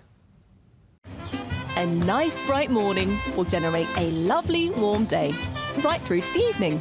Boxed Solar, sponsors of weather on GB News. We want to spruce up your spring with an incredible £17,777 in tax-free cash that you can spend however you like. But that's not all, as you'll also receive not one, but two brand new designer watches and a fabulous Mulberry handbag. For a chance to win the cash, 2 watches and a designer bag, text cash to 63232. One entry costs £2 plus 1 standard network rate message, or text bonus to 63232. 5 entries cost £5 plus 1 standard network rate message. Go to gbnews.com/win. Entries start from just £2. Call 0903 681 3232. Calls cost £2 plus your network access charge, or post your name and number to GB12 PO Box 8690 Derby DE1 9TT. UK only. Entrants must be 18 or over. Lines close at 6 p.m. on the 4th of April. Please check the closing time if listening or watching on demand. Good luck. Headliners on GB News 11 p.m. every night. It's got 3 top comedians going through the next day's newspapers so you don't have to read them, which is great. That's a good point. He's lying. I mean, maybe he's not lying. That's Headliners every night from 11 p.m. and 5 a.m. as well on GB News, Britain's news channel. Join me, Camilla Tominey, for a frank and honest discussion with those in power that cuts through the spin and gets to the heart of the issues shaping our nation. You haven't confirmed that you want to stand as leader, but you haven't ruled it out either. This report basically says that he's not fit to stand trial. Is he indecisive? Incompetent? I deliver the dose of reality Westminster needs. That's the Camilla Tominey Show at 9:30 every Sunday on GB News. The People's Channel, Britain's news channel.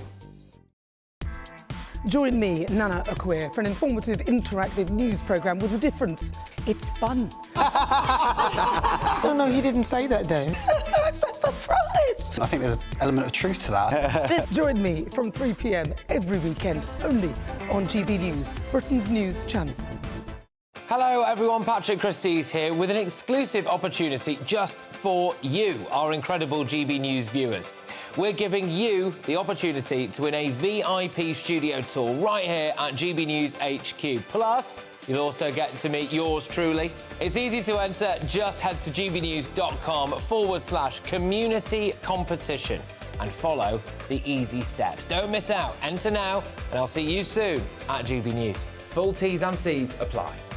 If you want your news to be straight talking... This is a nightmare for the Conservatives again. Down to earth. It's not just Nottingham where this is happening, is it? And most importantly, honest. Hard-working, middle-class taxpayers, they'll get their book thrown at them. Then catch me, Martin Daubney, Monday to Friday, 3 till 6 p.m. on GB News, Britain's news channel.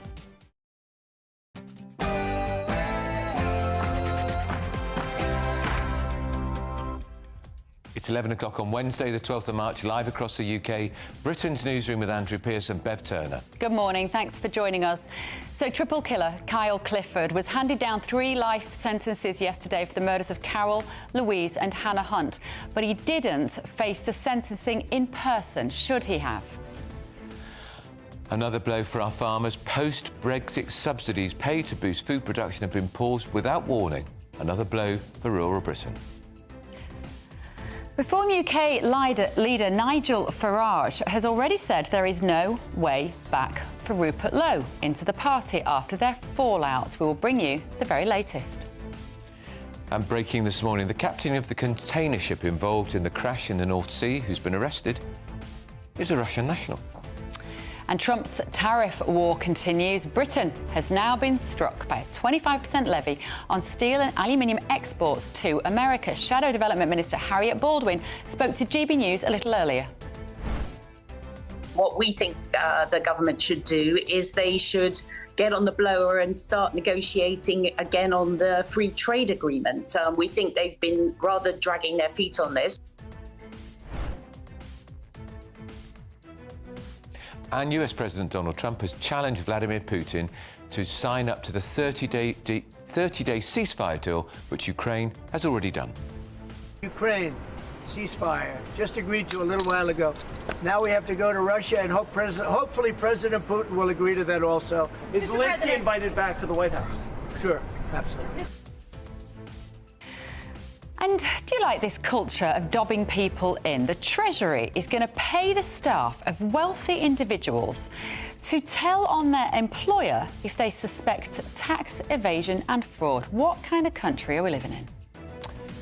And it's day 2 of Cheltenham races, and it's Ladies' Day, although, of course, the organisers now call it Style Wednesday. Jack Carson, our very own, who's always very stylish. You just got to look at him now. He's there on the scene. Style Wednesday here at Cheltenham. It is a fantastic day expected ahead with the Queen Mother Champion Chase later on. There are already some people with a much better hat than me arriving here at the racecourse.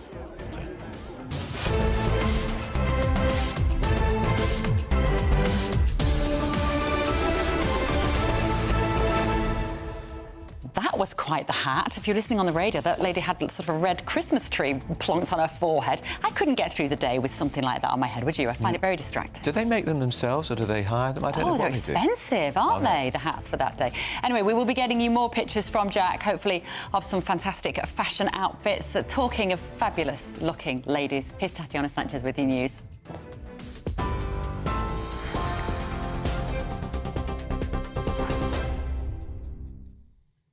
Thank you very much. The top stories. Ukraine has agreed to a 30-day ceasefire deal organised by the US.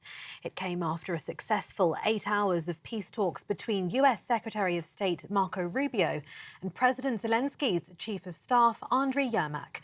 Mr. Rubio told reporters the ball is now in Russia's court after meeting with the Ukrainian delegation. Sir Keir Starmer hailed Ukraine's backing for American ceasefire proposals as a remarkable breakthrough as the Defence Secretary heads to Paris for talks to cement European peacekeeping efforts. President Donald Trump has challenged his Russian counterpart to accept the deal.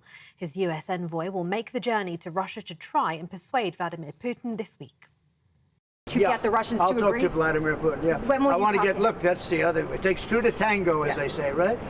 So hopefully he'll also agree, and I really think that would be 75% of the way. The rest is getting it documented and, you know, negotiating land positions, etc. So you'll talk to him this week about the deal? So, yeah. So and when do you anticipate meeting him in person? In place on the Ukrainian side, how close do you think then you are to a total ceasefire with Well, I hope it'll be over the next few days. I'd like to see. I know we have a big meeting with Russia tomorrow, and some great conversations hopefully will ensue. The people have done a great job. Marco Rubio's been great. Exchequer Secretary to the Treasury James Murray welcomed the news and said the UK will continue to offer its support. Well, I think it's a remarkable breakthrough, and it's testament to the work between President Trump and President Zelensky in recent days. And it now really means the ball is in Russia's court. It's for Russia to now respond to the ceasefire proposal, Russia to agree to that deal that's on the table, and we will continue to play our role as an honest broker. So the Prime Minister is looking to convene world leaders this Saturday to continue playing the role the UK has been playing to try and move us towards peace in the war between Ukraine and Russia. Elsewhere, the business secretary has described Donald Trump's decision to impose global tariffs on steel and aluminium as disappointing and said all options are on the table to respond in the national interest. The industry has also warned President Trump's tariffs on UK steel couldn't come at a worse time. British steel and aluminium tariffs came into effect early this morning. The government says it won't retaliate, at least for now, and has called for the industry to remain cool-headed.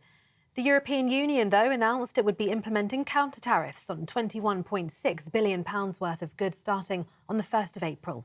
Shadow Business and Trade Minister Harriet Baldwin says it's important that the US and the UK move forward on the free trade agreement, but today's implementation is not good globally. It's a terrible thing to be in a trade war like this with tariffs. It's not good for anybody. It's not good for our steel industry. It's not good for consumers in the US.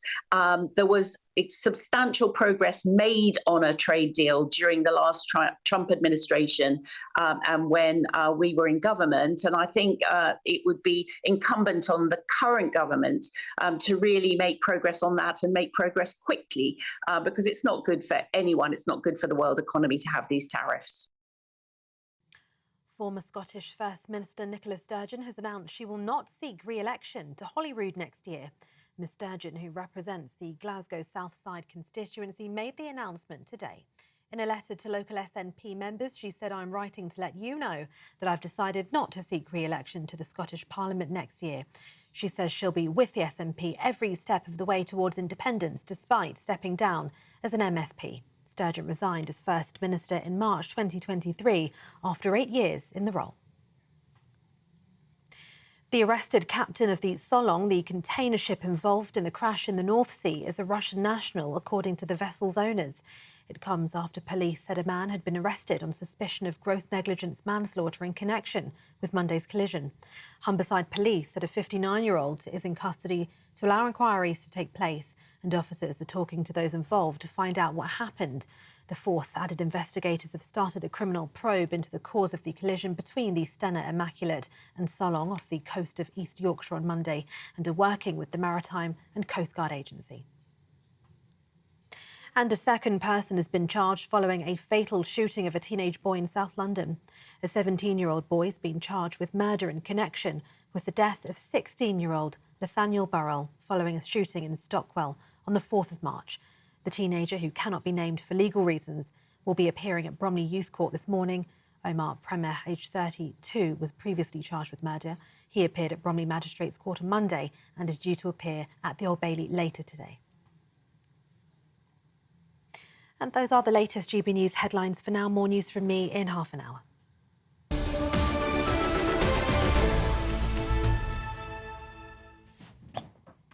Welcome back to Britain's Newsroom with Andrew and Bev until midday. We are just having a quick look at your emails here. Sorry about this. This is when I turn into your secretary, isn't it? I don't look at them online. Well, thanks very much. I have to do it for you, don't I? Honestly. Means she gets to read them. Ladies, I'm sure you can relate, right? You can read them however you want. Right, Sturgeon has got some front after all she's been through lately. Who would have voted for her, says JD. Read that story that was in the news. Now, Benny has said, what did Starmer think Trump would do with the tariffs? He's called Trump a Nazi, along with Lammy, Cooper and Rayner. He sided with the EU over Ukraine, basically slapping Trump in the face, and he's got what he deserved from Trump. I am so glad you pointed that out, Benny. You read my mind, because that is exactly what I was thinking when we stood up there. Yeah, 25% tariffs, and all we've done is express our disappointment. But also, I mean, he sat, you know, Starmer sat in the White House. He did that really cringy, here's an invitation to see the king. Yeah. It was all really schmotsy, and he acted like he was Trump's best mate.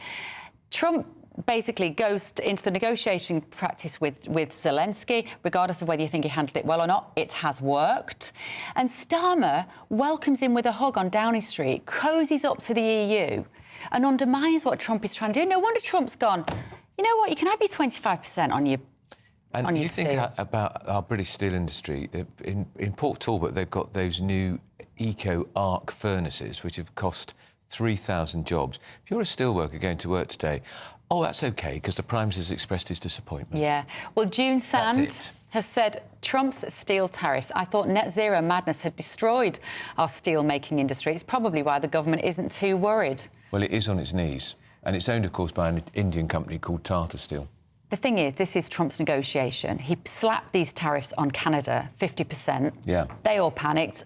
They did what he wanted, and he's reneged on them. Because the Canadians in Ontario were putting a 25% surcharge on electricity that was going into America. That's right. He whacks the tariffs up to 50%, does Trump. Ontario withdraws the surcharge. the tariffs go back to 25%. Job done. This is Trump's MO, and maybe Starmer knows that. But you can't just do nothing. You have to then respond in this negotiation process to Donald Trump in some way. Mark has said, morning, Mark. Thank you, GB News. We forget that Christian holy days are happening. What with all the other religions' celebrations that we are expected to be aware of. You are welcome, Mark. We are very happy to do that. And, of course, I think the Prime Minister forgot about Christian holy days because, of course, admirable that he talked about Ramadan in the Commons last Wednesday, but it was the same day, it was Ash Wednesday, the start of the Lent season, a crucial part of the Christian faith. No mention.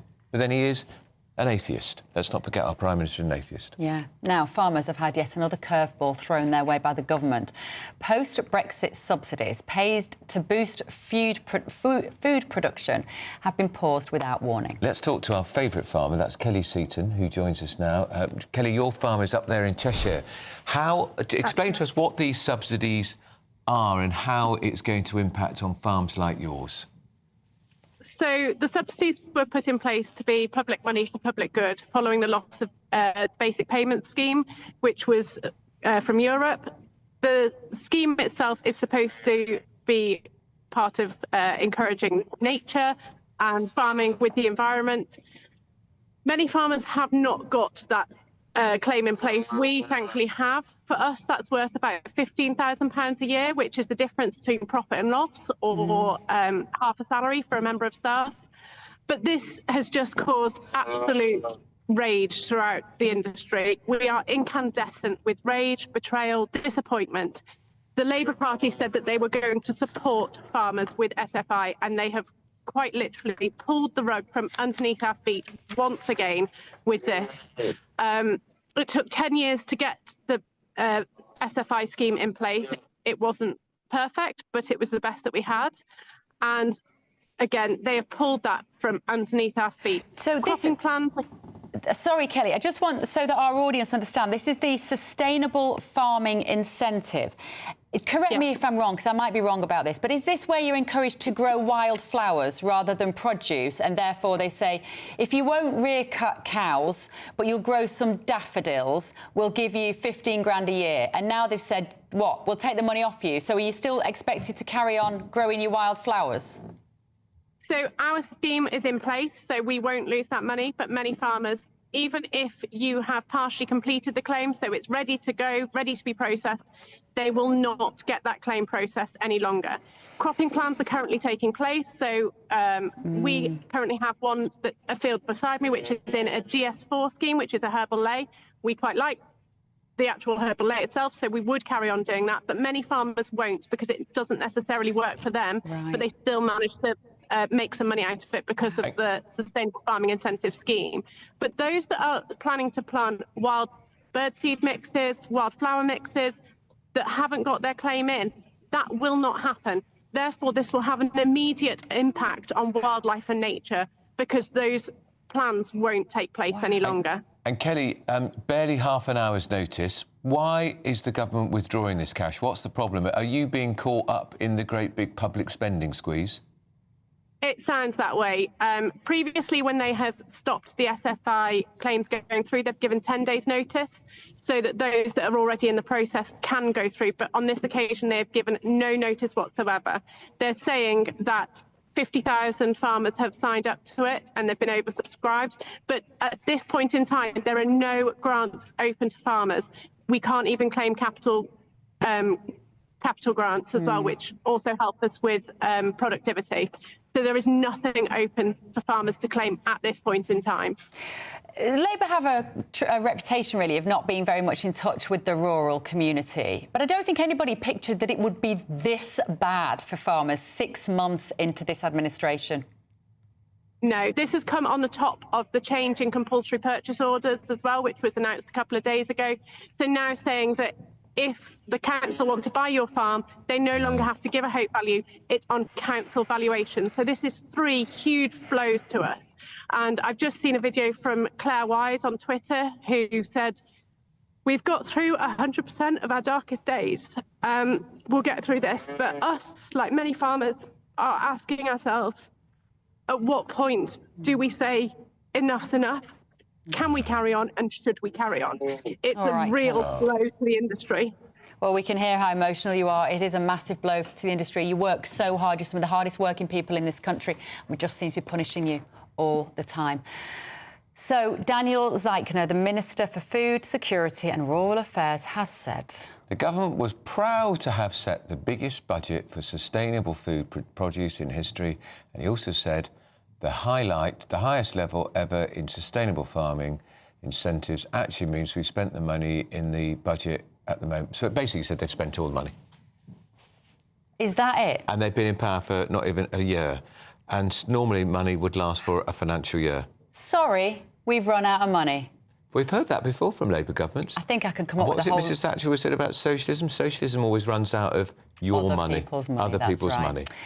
So, moving on, triple killer Kyle Clifford received 3 whole life sentences yesterday for brutally killing his ex-girlfriend Louise Hunt, her sister Hannah and their mother Carol. John Hunt and his surviving daughter Amy attended court yesterday but were unable to face their killer. Let's talk to the barrister and writer Stephen Barrett, who's a friend of this programme. Stephen, the judge took the decision not to compel this creature into court. He also didn't take the opportunity to force him to have a live feed from the court into his cell, so he was able to avoid the extraordinarily powerful and emotional words from John Hunt and his daughter.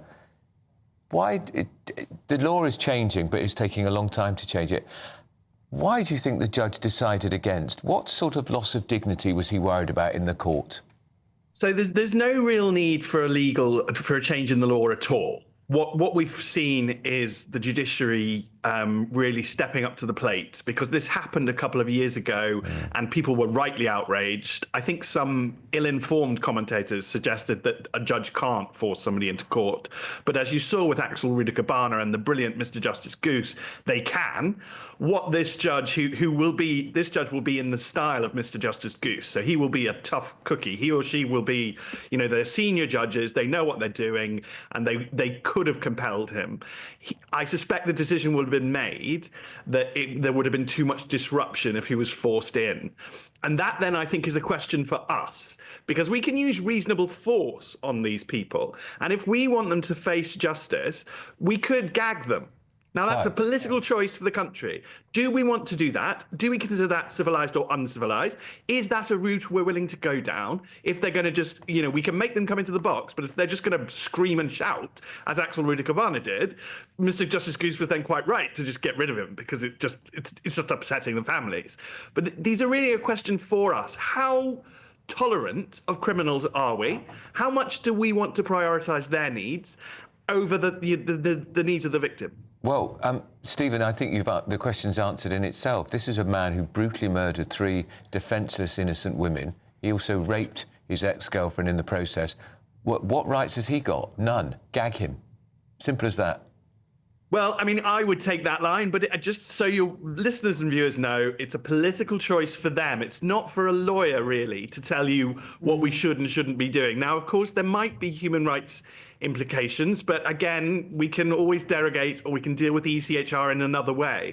Fundamentally, if we want people who behave in a monstrous way to stand in the box and face justice and to face their victims or the survivors, then we can make that happen. What we mustn't do as a country is become performatively weak and pretend that we can't. If we choose not to, then that's absolutely fine. That will be our choice. But what I don't want, and what I refuse to do as a lawyer, is to tell people that the decision is made for them. It's our decision whether monsters like this are made to face justice or not. And, I've said personally, I think they should. But again, that's a question for everybody listening or viewing this, that they will personally decide how far are you willing to go to get somebody like this into the box. It's up to us. All right. Thank you, Stephen. We could have spoken to you for much longer, but that was Stephen Barrett, their barrister and writer. It seems as if the power's there already. Why are they going through the motions of putting it in the King's Speech? Well, because they want to be seen to be doing something. Yeah. Up next, Nigel Farage says there is no way back to Reform UK for Rupert Lowe. If you backed the party, are you happy to hear this? Will it make any difference? And we'll also tell you about an interesting poll of Reform members about their view towards the leadership of Reform. It's a fascinating poll. Don't go anywhere. Britain's Newsroom on GB News.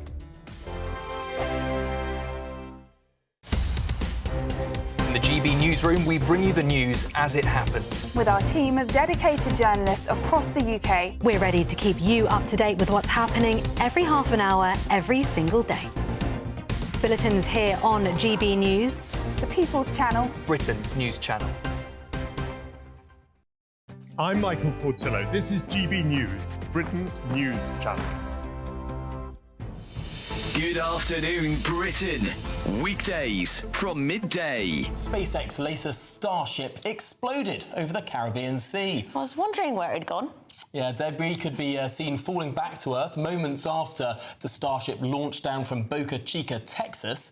The rocket, of course, was unmanned. This was the 8th test flight, and it was only meant to be in the air for an hour. But, importantly, the booster for this rocket was caught with those Mechazilla chopsticks in an impressive display, the third time that's happened. Those Mechazilla chopsticks? This is Elon Musk's spaceship, isn't it? Tell. Starship, sorry. Yeah. Planetary scientist Andy Lound could tell us more about this. Andy, so was this a disaster or is this just a little obstacle to success? Yeah, good morning. Par for the course, really. This is what kind of good afternoon. Par for the course as these things go on. The whole point of the tests, he's going to do 25 tests this year alone. And the interesting thing about this is you actually see the staging of it, where you've got the first stage, the booster, and then the second section, which is the ginormous rocket, which actually lifts off. The first stage, they seem to have got that cinched now, how it works quite well, coming back and landing in the chopsticks, absolutely breathtaking.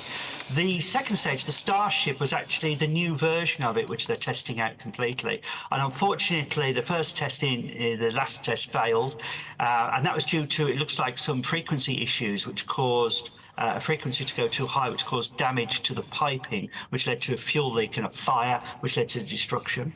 They made a lot of modifications, which led to test 8.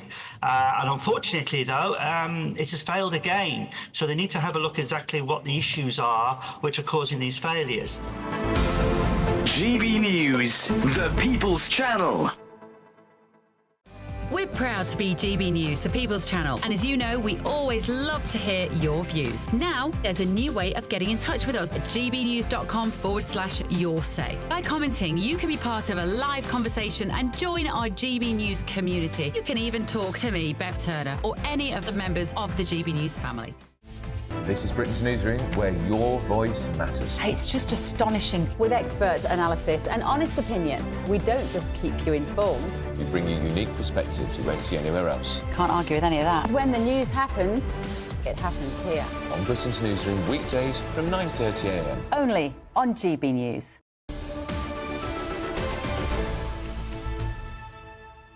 11:23, Britain's Newsroom, Andrew and Bev, and we've got our panel back, Stadler and Waldorf, our very own Stephen Pound and Mike Parry. Let's talk reform, but before we get into Nigel Farage telling us now that there's no return for Rupert Lowe, I thought actually he would want the so-called disciplinary process to do due course, because they have brought in a KC to investigate bullying allegations in his office, and let the... But there's a poll come out today from YouGov which says 1 in 3 reform, is it members or voters? Let's get this right.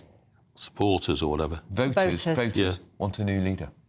Now, that's pretty staggering. 1 in 3, 30% of the... Is that the membership? Voters, yeah, OK, want a new leader. Yeah, well... I think Nigel Farage, I'd have thought it would have been 10%. Yeah, isn't this a huge opportunity now for the Tories to start, building a structure in which they can start to be a proper opposition? Because at the moment, with Reform, when they hadn't fallen out with each other, they look like the opposition. Nigel Farage goes into Parliament Square when the farmers are there. He looks like the voice of the opposition. I would have thought this: if the Tories have got any political acumen, they've got to build on it and bring Boris back. Bring Boris back. It's very interesting. When this all came up, first of all, I thought, well, Reform are finally acting like a real grown-up political party and stabbing each other in the back and having... But look, the reality is, I was talking to a friend of mine, Marina, around in West London the other day, and she was saying to me, God, this is really good news for Labour, isn't it? I said, no. It's the opposite. Because if Reform splits, and at the moment we're talking about Ben Habib possibly and Rupert Lowe forming another party, so on the left you're going to have the Greens, the Liberal Democrats and Labour, on the right you're going to have all this... So it could be... You think it helps the Tories? it helps the Tories. Ultimately, so Labour will be, or the left will be seen as the group that's... And Rupert Lowe... But the difficult thing about this is that if you actually... I mean, first, I think we should actually put it on the record that you, individually, Andrew Pearce... without a shadow of a doubt. ...responsible for all this. It was a magnificent piece of journalism. Okay, I take my hat off to you as a 25-year Fleet Street Mike, you've got the job next week. Yeah, thank put your you. tongue back making sure. But look, the reality is, and I think it's fascinating, that they'll talk about Nixon, Frost, and they'll talk about... This is one of the great interviews, but the reality is that they've exposed something at the heart of Reform. Reform are very good at saying what they were not. They're very good at saying we're against all the rest. But the minute you actually say, well, what are you actually really for? And you've got Rupert Lowe saying, I want mass deportations. Which is not illegal immigrants. Which is not the policy of the Reform Party, and this is the problem. He's promising things that Reform just can't deliver. He did say he was speaking in a personal capacity. Well, here's an interesting thing. Yeah, but that's lost on the public. You know the website Guido Fawkes? They've actually published a letter yesterday from every single member of Rupert Lowe's staff. We saw He's got 8 members of staff. You think he's a great guy? Every single one of them said he's a decent, kind bloke. He's never sworn at us. So what's going on here? This stuff about Alzheimer's. But when... Well, that was terrible. That was a hint, wasn't it? Oh, he's not the man he used to be. Not in complete control of his faculties. Well, I think Mike Cain said that when Mike Cain was the Transport Minister. Who when Rupert Lowe crossed the floor of the chamber and shoved him on the shoulder. They've also lost one of the most effective performers in Parliament. He is very good. 46% of all Reform presence in the House of Commons is from Rupert Lowe. 46%. They've lost almost half of their impact in the House of Commons because he's such a hard-working backbench MP. Literally hundreds of written questions, and they're a good way to put ministers on the spot. But just to remind you why Reform would say why this has all started, because there are serious allegations of bullying culture within Rupert Lowe's offices. But that came out one day after the blow-up with Nigel Farage. But Rupert Lowe had known about it for a long time. But it hadn't been made public. But you see, it didn't need to be made public. That's exactly the kind of thing that should be happening behind closed doors. It's what we were doing in the Whip's office. That's exactly how we dealt with it. But my friend Keir Cousins was the Labour candidate in Yarmouth at the last election. And I was chatting to him the other day, and he said, you can't believe the machine that Rupert Lowe's built up there. He's got offices there, not offices plural. He's got staff, he's got members, they have regular paying for it all himself. He is. But and also, he gives his wages every month. I know. Good causes in the community. He does, and there's so much about him that is very impressive. But if you actually just stop to think about what he did in that interview with Andrew, saying that he didn't think that Nigel should have the capability of being the Prime Minister. He questioned whether he could. Well, he questioned whether he could. And he'd said, that he thought he had messianic qualities. Nigel Farage has worked so hard in politics for 20 years. Rupert Lowe is a man of qualities that he might be. He's been there for 5 minutes. He's got flattered. He's been impressed by the response he's had on Twitter. There's a rumour that he doesn't even run his own Twitter feed. Somebody else does it for him. So it wouldn't be the first politician. Who did he think he was? Do you think that the comments that Elon Musk made... Because Elon Musk made this thing, he said Nigel Farage isn't going to be the next Prime Minister. Well, he said he'd had his time, really. He was upping Rupert Lowe. But that was because Elon Musk misunderstood the Tommy Robinson drama. Elon Musk did not understand what the Tommy Robinson drama was who stood in Great Yarmouth. When he's in the candidate, he suddenly got this cheque from Southampton, and it's from actually Southampton FC supporters who hate Rupert Lowe. They do. By the way, it was declared. Where he was the chairman. In a way, it doesn't matter. He used to serve me champagne in the boardroom. It does matter. It does matter. What's happened to those 4 million voters? 4 million people voted for Reform. Where are they going to go? Who's going to actually articulate their concerns, their fears and their rage? Well, that's what worries me. Well, the Reform Party reflects what they want. But what is the Reform Party today? They're not going to win the Runcorn by-election. 2 weeks ago, they were nailed on to win the by-election. 100%. I think they still could, Stephen. I think I don't think they will. The Runcorn by-election caused by the MP Mike Amesbury. That's right. Given a charge for assault because he had a rather novel way of liaising with his constituents. Well, that's right. We repeatedly punched them in the head. And do you know what? None of it will matter. Because the bridge didn't open, so Guys, we'll take that. He had the John Prescott's attitude to politics, but 2 weeks ago... John Prescott retaliated. This guy took out this... but he's done the decent thing. Mike Amesbury has done the decent thing and he's resigned. The bottom line is none of it will matter because if people still feel poor in 4 years' time, that's what it will come down to. If they still feel no money in their pocket, Nigel Farage will be able to dress up as Ronald McDonald and he'll still win that election because he won't be Labour will not win the Runcorn and he won't be Tory. Yeah, well, we'll see. Thank you, Stephen. Thank you, Mike. Don't forget PMQs at midday. And as always, Christopher Hope and Gloria De Piero want your question for the Prime Minister. Send them in. GBNews.com/your say. It's also day 2 at Cheltenham and Jack Carson is there on Ladies' Day, as we call it, Jack. He's all dressed up. It is Style Wednesday here at Cheltenham, day 2. If the excitement that we got yesterday is anything to go by, we're bound to get it all over again here in Gloucestershire. I'll be with you in a few minutes.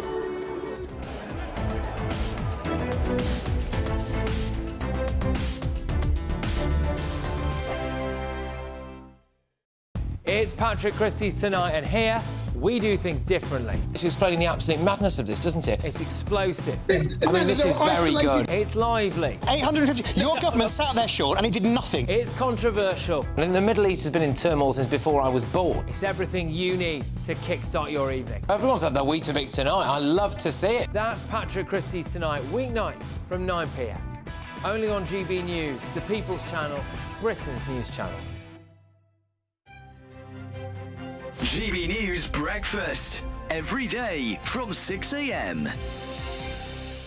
Angela, what were the benefits you saw working on Strictly? What actually was this revelation to you that you should do more?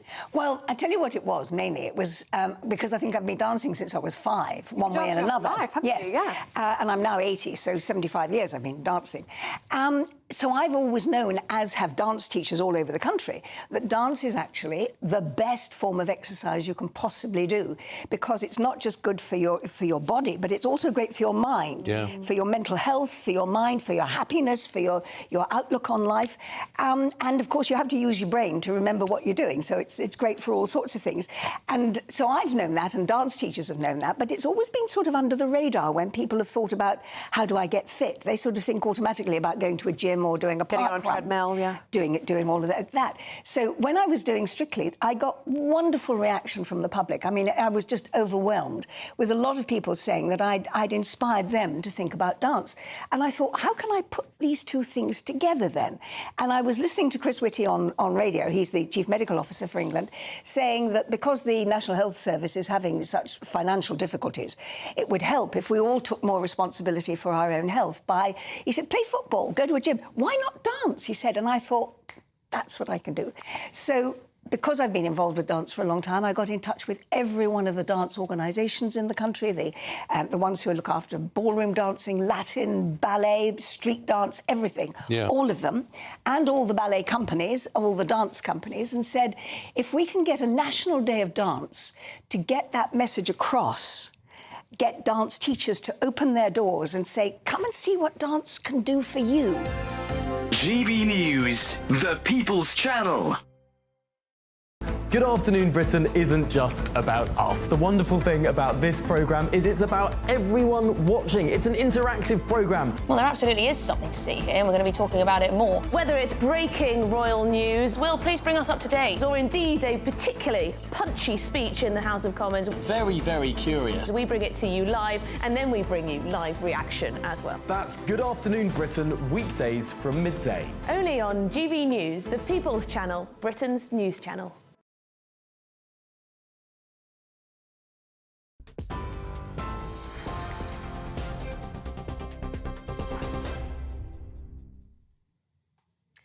Good morning. The top stories from the GB Newsroom. We start this bulletin with some breaking news that Prince William will travel to Estonia next week to visit British troops involved in NATO operations there as part of Britain's drive to show solidarity with its allies and to highlight its commitment to the defence of the alliance's eastern flank.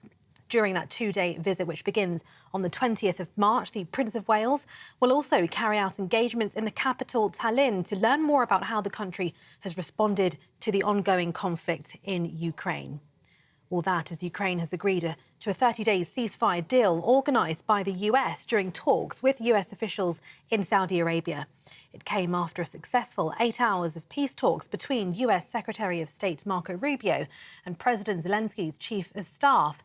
Mr. Rubio told reporters the ball is now in Russia's court after meeting with the Ukrainian delegation. Sir Keir Starmer hailed Ukraine's backing for American ceasefire proposals as a remarkable breakthrough as the Defence Secretary heads to Paris for talks to cement European peacekeeping efforts. President Trump has challenged his Russian counterpart to accept the deal. His US envoy will make the journey to Russia to try to persuade Vladimir Putin this week. And the business secretary has described Donald Trump's decision to impose global tariffs on steel and aluminium as disappointing and said all options are on the table to respond in the national interest. The industry has also warned President Trump's tariffs on UK steel couldn't come at a worse time. The government says it won't retaliate, at least for now, and has called for the industry to remain cool-headed. The European Union, though, has announced it would be implementing counter-tariffs on £21.6 billion worth of goods starting on the 1st of April. And those are the latest GB News headlines for now. More news at 1 o'clock.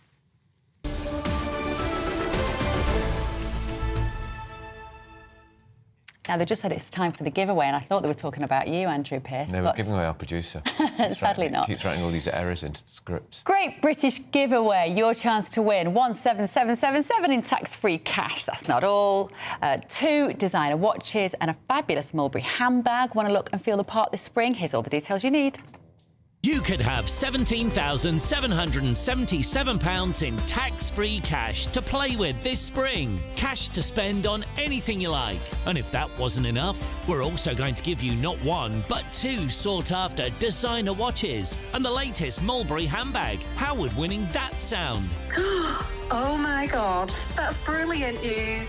For a chance to win the cash, 2 watches and a designer bag, text cash to 63232. 1 entry costs £2 plus 1 standard network rate message, or text bonus to 63232. 5 entries cost £5 plus 1 standard network rate message. Go to gbnews.com/win. Entries start from just £2. Call 0903 681 3232. Calls cost £2 plus your network access charge, or post your name and number to GB12 PO Box 8690 Derby DE1 9TT. UK only. Entrants must be 18 or over. Lines close at 6 p.m. on the 4th of April. Please check the closing time if listening or watching on demand. Good luck.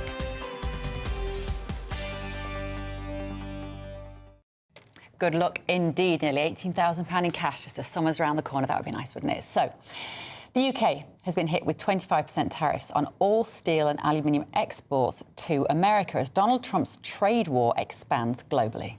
Of course, the Prime Minister said only last week he was pretty confident that matters wouldn't come to this point. But, of course, in the last week, he's been talking a lot to the EU. The British steel industry is already in disarray, and trade unions saying the levy couldn't come at a worse possible time. So the government says that it won't retaliate and has called for the steel industry to remain cool-headed. That might not be terribly reassuring to them. Let's go to America and talk to the US political analyst Eric Ham. Eric, we've seen the reaction on the stock markets. They've gone into meltdown around the world because of the prospect of a trade war. Britain is supposed to be your great ally, and yet we've been lumbered with 25% tariffs on our steel. Does this mean the chance of a trade deal between Britain and the US is looking ever less likely? Actually, I don't know if a trade deal is the point. I think what we know about President Trump and his affinity for tariffs is he believes it's good for the country because he believes that many of those companies that actually make steel will actually bring those businesses to the United States. It's why we see the United States and Canada in a looming trade war as well. Unfortunately, it's why we're seeing the markets in a massive, massive sell-off. Already, Donald Trump has had to walk back these tariffs on a number of other countries, including China and Canada. And the thinking and perhaps the hope across the pond is perhaps he will do the same as well. So this is part of his MO, isn't it? His modus operandi. This is what Trump does to get good deals. He goes in hard and then he'll row back a bit. Do you think the UK has some reasons to be optimistic that might happen here? Yes, actually, I do. And one of the reasons, of course, is what we're seeing with the markets. Donald Trump, even during his first term and all throughout, has always made the stock market the barometer of how well he's doing as president. And now we're seeing the market with a more than $4 trillion sell-off. And, of course, companies beginning to freeze hiring. And it's making it more and more difficult for Donald Trump to be able to sell this idea that somehow tariffs are good for the country and that many of these businesses will bring jobs to the United States. Because clearly, when you begin the process of actually building, creating manufacturing plants, that takes years and years to actually happen. And what we're seeing right now is there's no indication that businesses are going to begin to line up and move their companies and their infrastructure to the United States, particularly given that Donald Trump is pretty much seen as a lame duck president who was only there for the 4 years. And so what we're seeing right now is I think many are hoping that Donald Trump will walk back from this, or there, as you say, there is a deal that can be made with the president to somehow step off of these tariffs. But his strategy is America first, isn't it, Eric? And this is what he'll say he's doing. He's putting America first. So it will encourage people to buy American steel rather than buying British steel or Canadian Well, the problem steel. with that, yeah, but the problem with that is the United States is the biggest importer of steel of any country in the world. The United States actually imports a majority of its steel. And of course, the United States is a net importer. And that's what Donald Trump doesn't seem to understand. But again, Donald Trump, I mean, this is bad policy in the sense that not only does he just have an affinity for tariffs, but also what we're seeing here is Donald Trump likes to use disinformation to actually push these policies. And what we're seeing right now, it's not only bad for the UK, it's also having a massive, massive impact on the American economy and consumers as well. Eric, just briefly, how is his term going down with the American public? There'll be a lot of Brits watching this who'd say, I wish our Prime Minister would put Britain first for a change.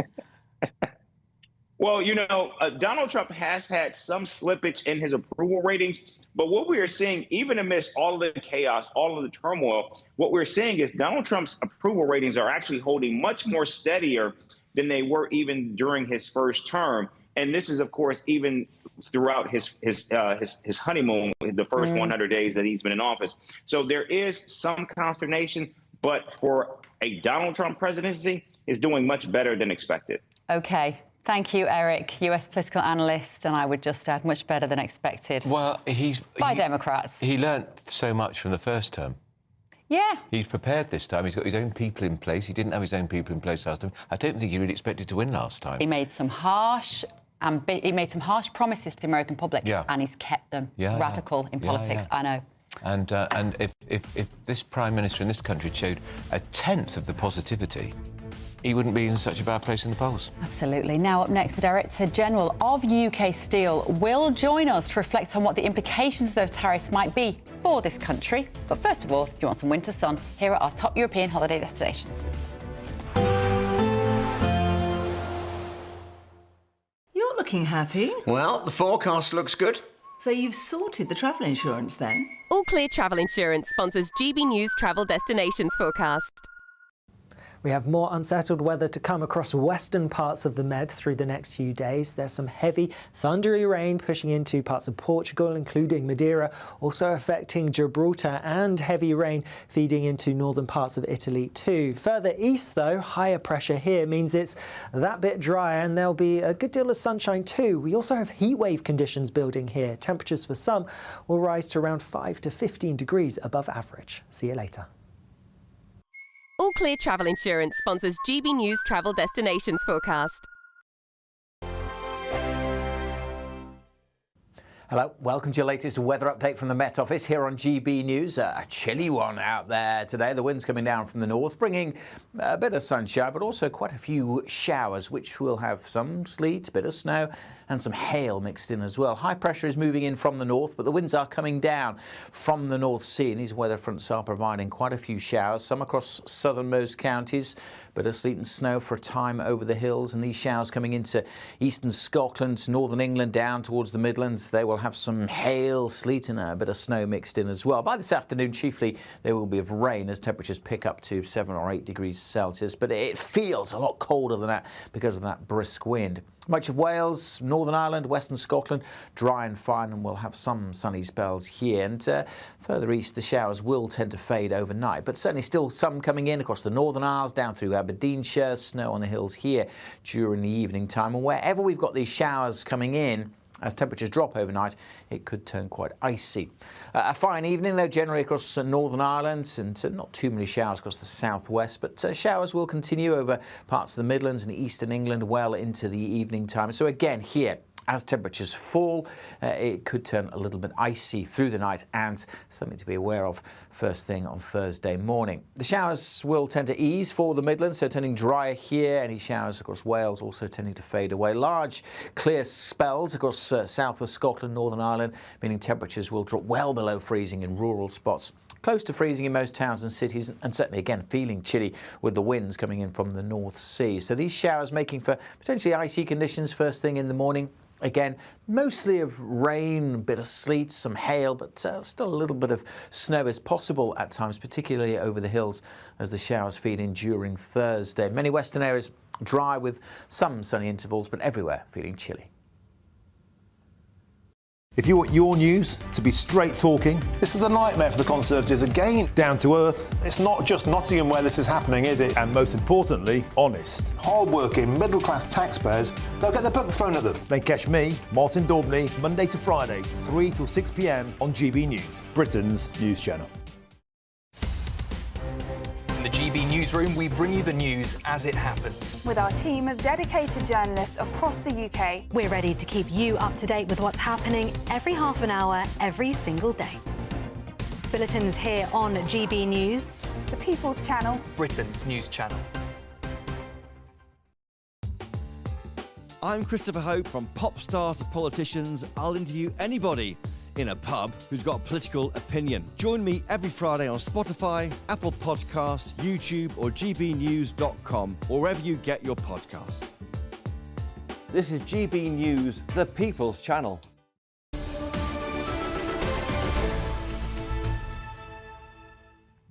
Well, let's go live to our Westminster studio because, of course, it's Prime Minister's question time today. Gloria De Piero and Christopher Hope are there.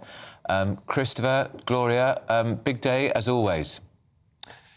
Yeah, huge day, and we're kind of pondering here in the studio what we think Kemi Badenoch may choose to ask Sir Keir Starmer about. And I think the employment rights bill tonight is fascinating, and on a very small way, what does Reform UK do about that? Do they vote not to increase workers' rights and almost turn its back on the Labour support the party relies on, or go towards the Tory support? I think that the Reform UK group is going to start to choose which way it breaks, left or right, in British politics. And I'm just wondering whether Kemi Badenoch might go on benefit cuts. We know the government wants to get the benefit bill down. Will it go far enough for the Tories and the country, actually, but might it go too far for some Labour MPs? What about you two? What do you think? I might be tempted to say to the Prime Minister, is the best you can offer the steel workers in Britain disappointment that we've now got 25% tariffs on our steel exports to the United States? So I thought he had a special relationship with Donald Trump. Yeah, and I think I'd be along similar lines, actually, thinking about that meeting they had in the Oval Office just a couple of weeks ago, where Donald Trump said the UK has a true friend in the Oval Office. Well, looks like Keir Starmer's messed up that relationship now that we've got these 25% tariffs. It was his for the taking. Looks like he's lost it. Yeah. So, it's all about our viewers and listeners. It doesn't really matter what any of us think, because they get to determine the show and they can send in their questions. That's who the questions we'll be putting to our Conservative MP, to our Labour MP, gbnews.com/yoursay. Get them coming. That's right. Remember, this show is all about your questions. That's why we do PMQs live from the GB News studio. Great stuff. Just have the greatest show on turf. I thought we were going to say the greatest show on radio, because some people might think that's us, but we're talking about the greatest show on turf. Day 2 of the Cheltenham Festival gets underway. Our very own Jack Carson is there, and what Bev and I continue to call Ladies' Day. If you want to be part of the Well, you're right. It's traditionally called Ladies' Day. Only in the last couple of years been officially changed to Style Wednesday. It's kind of been quietly advertised less as Ladies' Day since around 2018. But the fashion here is absolutely fantastic. I'm not really one that knows too much about fashion, but I can spot a good hat when I see one. You can see here the crowds of people coming in. Everyone once again really excited because we got such a good day yesterday of racing. Some real upsets, some real surprises, some real shocks. We might well have them in again today. We can see some wonderful people. Let's see. Should we see if we can try and speak to a couple of people? Can I speak to you really quickly? Talk us through. It's Ladies' Day, Styles Day today. Hi. Talk us through about your outfit choice today. I just matched my outfit to my coat, to be honest. It's been snowing this morning, so there's a little bit of warm. Didn't expect it to be snowing. It was lovely 2 weeks ago, the weather forecast was. And how are you feeling about today? Are you excited to be back? Never been before. First Never time. been before? No, first time. So how are you excited? Are you into horse racing? Is Cheltenham No, been something you wanted to come bought to? by a supplier I work for. Oh, wow, fantastic. Have you gotten your eye on any horses? No, not yet. I'm No, not yet. Okay, well, thank you for joining us. Let's try and speak to a couple more people, shall we? Sir, you're looking very dapper. How are you feeling about today? Very good. Very good. Is this your first day, second day? Second day, yeah. First day. I was watching yesterday. How was watching yesterday? It was amazing. Amazing. The champion hurdle, absolutely incredible. Yeah, golden ace, amazing, incredible. What is it about Cheltenham that brings you back here? Well, I'm a racehorse owner, so I've got a runner tomorrow, so I'm nervous already, but yeah, it's just the drama and excitement. Races like that yesterday just show you what's possible, so incredibly amazing place. Thank you so much for joining us, sir. Thank you. So there's a couple of people, that are coming in. The fashion is absolutely fantastic. And once again, we've got some real good racing. Queen Mother Champion Chase is the race that's coming a little bit later on today. The Captain Guinness, who won that race last year, in it again. Not the necessarily favourite, but it was a shock that they won last year. So could we well get that again? So all around us here, if we turn around, we can see people picking up their race cards. We can see the beautiful sunshine. I mean, what a contrast from earlier on today when we had that snowstorm, that surprise snow. The ground, apparently, according to the Cheltenham racecourse, still looking good to soft. What's that? And the Gold Cup. Look at that spin. Look at this. The Gold Cup, of course, being won on Friday. That is the big race all week that we're really building up to. But the Queen Mother Champion Chase is the race. Today. If we spin round, there's a couple of ladies here. Ladies, can I speak to you quickly as well, because your hats are absolutely fantastic. How excited are you to be here? How pleased are we? Sorry, what did you say? How excited are you to be here? Very excited. Wonderful. Trying to get some winners. Yes. Wonderful. Thank you very much, ladies. Thank you. Those ladies, I think, the epitome of Style Day, Ladies' Day here today. Some fantastic hats. They're looking to get a winner, and so are we here at Cheltenham on day 2. Fantastic, Jack. Thank you so much. I was tempted to ask Jack what he was wearing. I love that Gold Cup bouncing about. Brilliant. Now, listen, we want to stick with this steel story. Director General of UK Steel, Gareth Stace, joins us now. Gareth, we're so pleased to have you on this morning. So tell us your response to these tariffs that Trump is going to put 25% on steel and aluminium exported to the US. How is it going to affect your industry? Well, the imposition of tariffs on all British-made steel entering the US market this morning is deeply disappointing. I would hope that President Trump sees us and realises that we're his friend, not his foe. I mean, our customers in the US are our valued customers. They see us as partners, they don't see us as enemies. So the imposition of 25% tariffs on steel going into the US today isn't good. It's going to damage the steel sector in the UK, and I hope that we can find an outcome as soon as reasonably possible. You must be very disappointed that Sir Keir Starmer has allowed this to happen, especially having had that visit with Trump just a couple of weeks ago. What has he said to you? Well, we know that President Trump has said to his team no exemptions across the board, and therefore I think it is a difficult job for the Prime Minister to do. I know that those negotiations are ongoing. I very much support them, and I hope that we keep those cool heads. People are talking about cool heads a lot today, and I hope that we keep a cool head so those negotiations to get a full exemption for steel going into the US from the UK market is achieved. Because what we're seeing over the last few days, our members are telling us is their US customers are cancelling orders, they're delaying orders. We're even hearing about a boat full of steel that was on its way to the US that would have got there before the tariffs came into play, is caught in a storm and is delayed. So that shipment of steel will now cost our US customer 25% 25% more. It's not good. Well, hopefully it will disappear like the chimney smoke we're seeing right there, these tariffs, because as Eric Ham said just then, it takes a long time to increase your steel production, and the US don't have the time to do that. So, Gareth, we've run out of time. Thank you so much, though. Gareth Stace there, the Director General of UK Steel. They can't just make more steel overnight, so they will have to come back to us.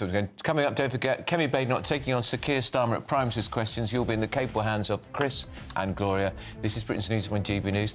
We'll see you tomorrow. You could have £17,777 in tax-free cash to play with this spring. Cash to spend on anything you like. And if that wasn't enough, we're also going to give you not one, but two sought-after designer watches and the latest Mulberry handbag. How would winning that sound? For a chance to win the cash, 2 watches and a designer bag, text cash to 63232. One entry costs £2 plus 1 standard network rate message, or text bonus to 63232. 5 entries cost £5 plus 1 standard network rate message. Go to gbnews.com/win. Entries start from just £2. Call 0903 681 3232. Calls cost £2 plus your network access charge, or post your name and number to GB12 PO Box 8690 Derby DE1 9TT. UK only. Entrance must be 18 or over. Lines close at 6 p.m. on the 4th of April. Please check the closing time if listening or watching on demand. Good luck. Mornings don't have to be tiresome, especially if you have the right company. Wake up to news as it happens, opinion and debate, and of course, a little bit of entertainment too. Because when the kettle's on, we're on. That's Breakfast on GB News, a show worth waking up for. Every morning from 6 a.m. Only on the People's Channel, Britain's news channel. We'll spread the news, you spread the word. Headliners on GB News 11 p.m. every night. It's got 3 top comedians going through the next day's newspapers so you don't have to read them, which is great. That's a good point. He's lying. I mean, maybe he's not lying. That's Headliners every night from 11 p.m. and 5 a.m. as well on GB News, Britain's news channel. We're proud to be GB News, the People's Channel, and as you know, we always love to hear your views. Now, there's a new way of getting in touch with us at gbnews.com/yoursay. By commenting, you can be part of a live conversation and join our GB News community. You can even talk to me, Bev Turner, or any of the members of the GB News family. It's Patrick Christie's Tonight, and here we do things differently. It's explaining the absolute madness of this, doesn't it? It's explosive. I mean, this is very good. It's lively. 850. Your government sat there, Sean, and it did nothing. It's controversial. And the Middle East has been in turmoil since before I was born. It's everything you need to kickstart your evening. Everyone's had their Weetabix tonight. I love to see it. That's Patrick Christie's Tonight, weeknights from 9 p.m. Only on GB News, the People's Channel, Britain's news channel. Join me, Nana Akwe, for an informative, interactive news programme with a difference. It's fun. No, he didn't say that, though. I'm so surprised. I think there's an element of truth to that. Join me from 3 p.m. every weekend, only on GB News, Britain's news channel.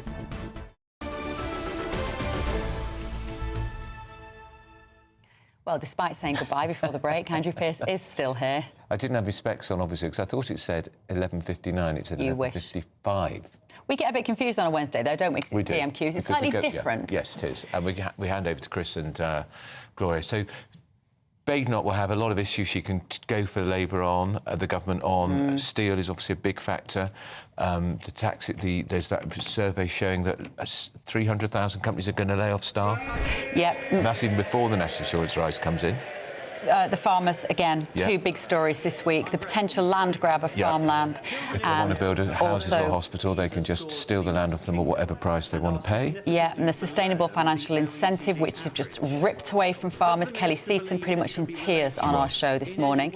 £15,000, like she said, that's half a farmer's salary. Half somebody that works on the farm, that's half their salary taken away instantly. And when you think about the logic of that farming incentive subsidy was in order to protect the environment. Yeah. So don't raise cows or plant wheat. We just want wildflowers and herb gardens and bees, etc. Oh no, we're not bothered about that anymore. We're not going to give you any money to do that. Just do what you want. Where is it? What are their principles? The other thing is, I mean, farmers have to make plans, budgeting, and this was announced with, did they get a half an hour notice? This was happening? Yeah. So suddenly somebody in the Ministry of Agriculture, whatever it's called now, Department of Environment, DEFRA. Food, DEFRA, Food and Rural Affairs, suddenly realised, we've run out of money?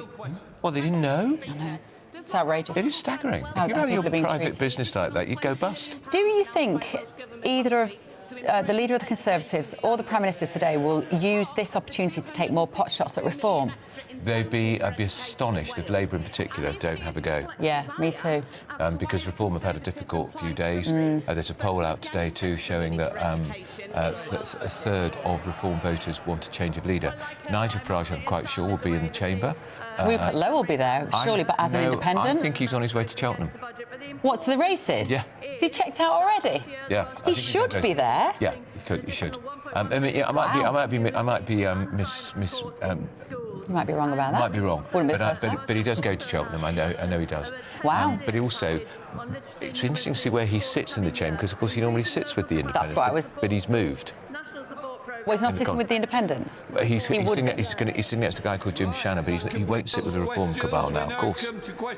Oh, it's all very sad, isn't it? So here we are. The Prime Minister now about to get to his feet. They're all jumping up and down. Who's the Prime Minister? Thank you, Mr. Speaker. I welcome the progress in talks between Ukraine and the United States. We must now redouble our efforts to get a lasting, secure peace. Mr. Speaker, on Saturday, I'll convene international leaders to discuss how we can make further progress. Can I also pay tribute to the bravery and dedication of all those responding to the ship collision off the East Yorkshire coast? Our thoughts, and I'm sure of the whole House, are with the family of the crew member who is sadly presumed dead. Mr. Speaker, this week we introduced landmark legislation to get Britain building, paving the way to restoring the dream of home ownership for working people across the country. We're also driving forward our employment rights bill, the biggest boost to workers' rights in a generation. That's our plan for change in action. This morning I had meetings with ministerial colleagues and others. In addition to my duties in this House, I shall have further such meetings later today. Mike Martin. Thank you, Mr. Speaker. Russia has abducted at least 19,000 Ukrainian children and transferred them to Russia. They have been told that their parents don't love them, they've been placed in Russian homes, and they have been re-educated. For this despicable crime and others, the International Criminal Court has issued 6 arrest warrants for Vladimir Putin and his gang. I note the Prime Minister's previous fulsome support for the ICC, and I also note his comments just last night about the support that the UK will offer to Ukraine in achieving a just and lasting peace. Will the Prime Minister confirm to the House that British peacekeeping troops will only be deployed to Ukraine if the peacekeeping deal includes both the return of Ukraine's children and Putin's prosecution? Well, Mr. Speaker, firstly, I thank you for raising this issue because it is an absolutely terrible case of abduction and kidnapping. And when we say a lasting, just settlement or peace in Ukraine, it must, of course, involve dealing with this issue. And we are, as he would expect, raising it continually with our allies. Ron Davis. Thank you, Mr. Speaker. Telford and Britain voted for change in July. Yet this week we saw the bizarre spectacle of the Conservatives attempting to bring back the Rwanda policy, clinging onto a gimmick that cost the British taxpayers £700 million, yet only sent 4 volunteers to Rwanda. As Labour works to secure our borders through our plan for change, does the Prime Minister agree with me? It's quite clear the party opposite have done absolutely nothing. Well, he's quite right. They ran an open borders experiment that saw numbers go up to almost 1 million. And the leader of the opposition was the cheerleader, thanking herself for the lobbying that she did. Duranda scheme, yes, Mr. Speaker, £700 million of taxpayers' money to remove 4 volunteers. What a contrast.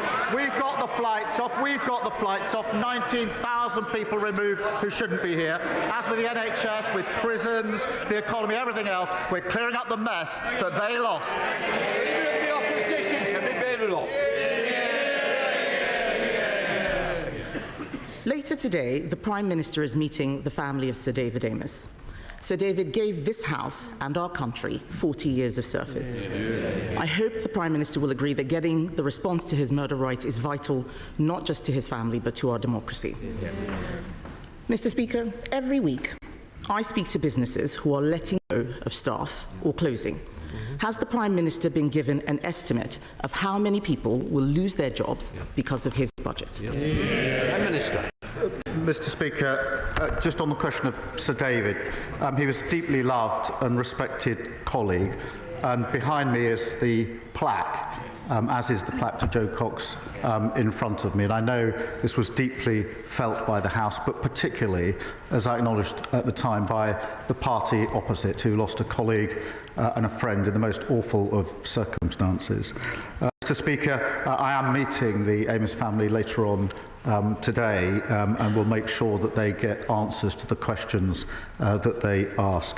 Mr. Speaker, in relation to businesses, I'm really pleased to say we've got thousands of new jobs into the economy. We've got more investment in the last 20 years, an absolute record. Wages are up higher than prices.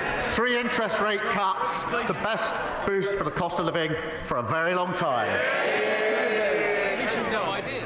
Mr. Speaker, the Prime Minister needs to get out more. Inflation is up, and estimates of job losses are between 130,000 and 300,000. Okay. His tax rises are hurting every sector of the economy. Things are getting worse for nurseries. Nurseries are writing to stressed parents right now, telling them that fees will go up because of his jobs tax. Can he explain how more expensive childcare is good for the economy or for working families struggling to make ends meet? Well, Mr. Speaker, we're putting in childcare. Look at the breakfast clubs, 2 in her constituency. But she's rather forgetting the £22 billion black hole that they left, that we had to deal with. That's why we had to take the necessary but right measures we did in the budget. And what's her response? Not that she'd reverse them. Oh no, she doesn't say that. She attacks what we've done, but she doesn't say she would reverse it, because she wants all the benefits of our budget in return to investment, but she doesn't want to pay for it. That's how we got into the mess in the first place. Mr. Speaker, the Prime Minister is out of touch, because he should know that nurseries are charging over £2,000 for full-time care. That's £24,000 a year after tax, and he's talking about 60p breakfast clubs. He has no idea what people out there are experiencing, and it is not just the families. Even councils must pay his jobs tax. To cope with it, the average council tax bill is increasing by over £100 in April, after he promised to freeze it. Hard-working families' money is going to the Chancellor instead of social care and fixing potholes. Why should these families pay more for less? Well, she really shouldn't denigrate what she calls, I think, 60p breakfast clubs. She should be welcoming them. And she asked about council tax, Mr. Speaker. The Tories put up council tax every year for 12 years. Their manifesto, Tory LGA manifesto, government should remove the caps on council tax. And then Hampshire Council, Tory, wanted a 15% increase. We said no. Slough Council, again, Mr. Speaker, Tory, wanted 3%. We said no. Windsor and Maidenhead, Tory, now Lib Dem, wanted 25%. We said no. We're the ones that are doing the right things to get this country on the right track. Mr. Speaker, the point is he promised to freeze, and they are going up. And if he wants to talk about councils, let's look at Liverpool or maybe Birmingham, where the rubbish is piling up so high, people vote Labour and all they get is trash, just like what he's saying at the dispatch box.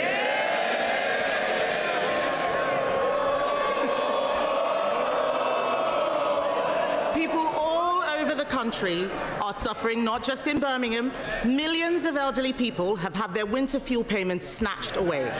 At the same time, care home fees are set to go up by a devastating £3,000 because of his jobs tax. How does he expect pensioners on a fixed income to make ends meet? Mr. Speaker, this is why it's so important that wages are up higher than prices. That's why it's so important that the interest rates are coming down. This is the biggest boost for the cost of living for a very, very long time. What we're doing is picking up and fixing the mess that they left. Go. Mr. Speaker, the Prime Minister is not looking at what is happening out there. Every day I speak to businesses who are telling us that they think that they are going bust. And as if businesses and families didn't have enough to worry about, supermarkets say food prices will increase by over 4% because of the jobs tax. And that's before we get to the immoral family farms tax on the very farmers who work so hard to produce our food. What does the Prime Minister have against farmers anyway? Does he not see that his budget is killing farming in this country and he is making life so much harder for everyone else? Mr. Speaker, the budget provided £5 billion for farming over the next 2 years. That is a record amount. We've set out the roadmap for farming, which has been welcomed by farmers. And many thousands of farms have benefited from the farming schemes. But she talks about prices. Wages are going up higher than prices. That's the first in a long time that's happened. So for families across the country, they're better off under Labour. He's got no answers today. What the farmers are complaining about is the sustainable farming incentive, which he has just scrapped or withdrawn. They are making mistakes with this budget. And that's why in 2 weeks, the Chancellor will come to this House to present an emergency budget the Prime Minister said we would not need. They will try and make out it's because of global events, but the truth is they trash the economy with their bad choices.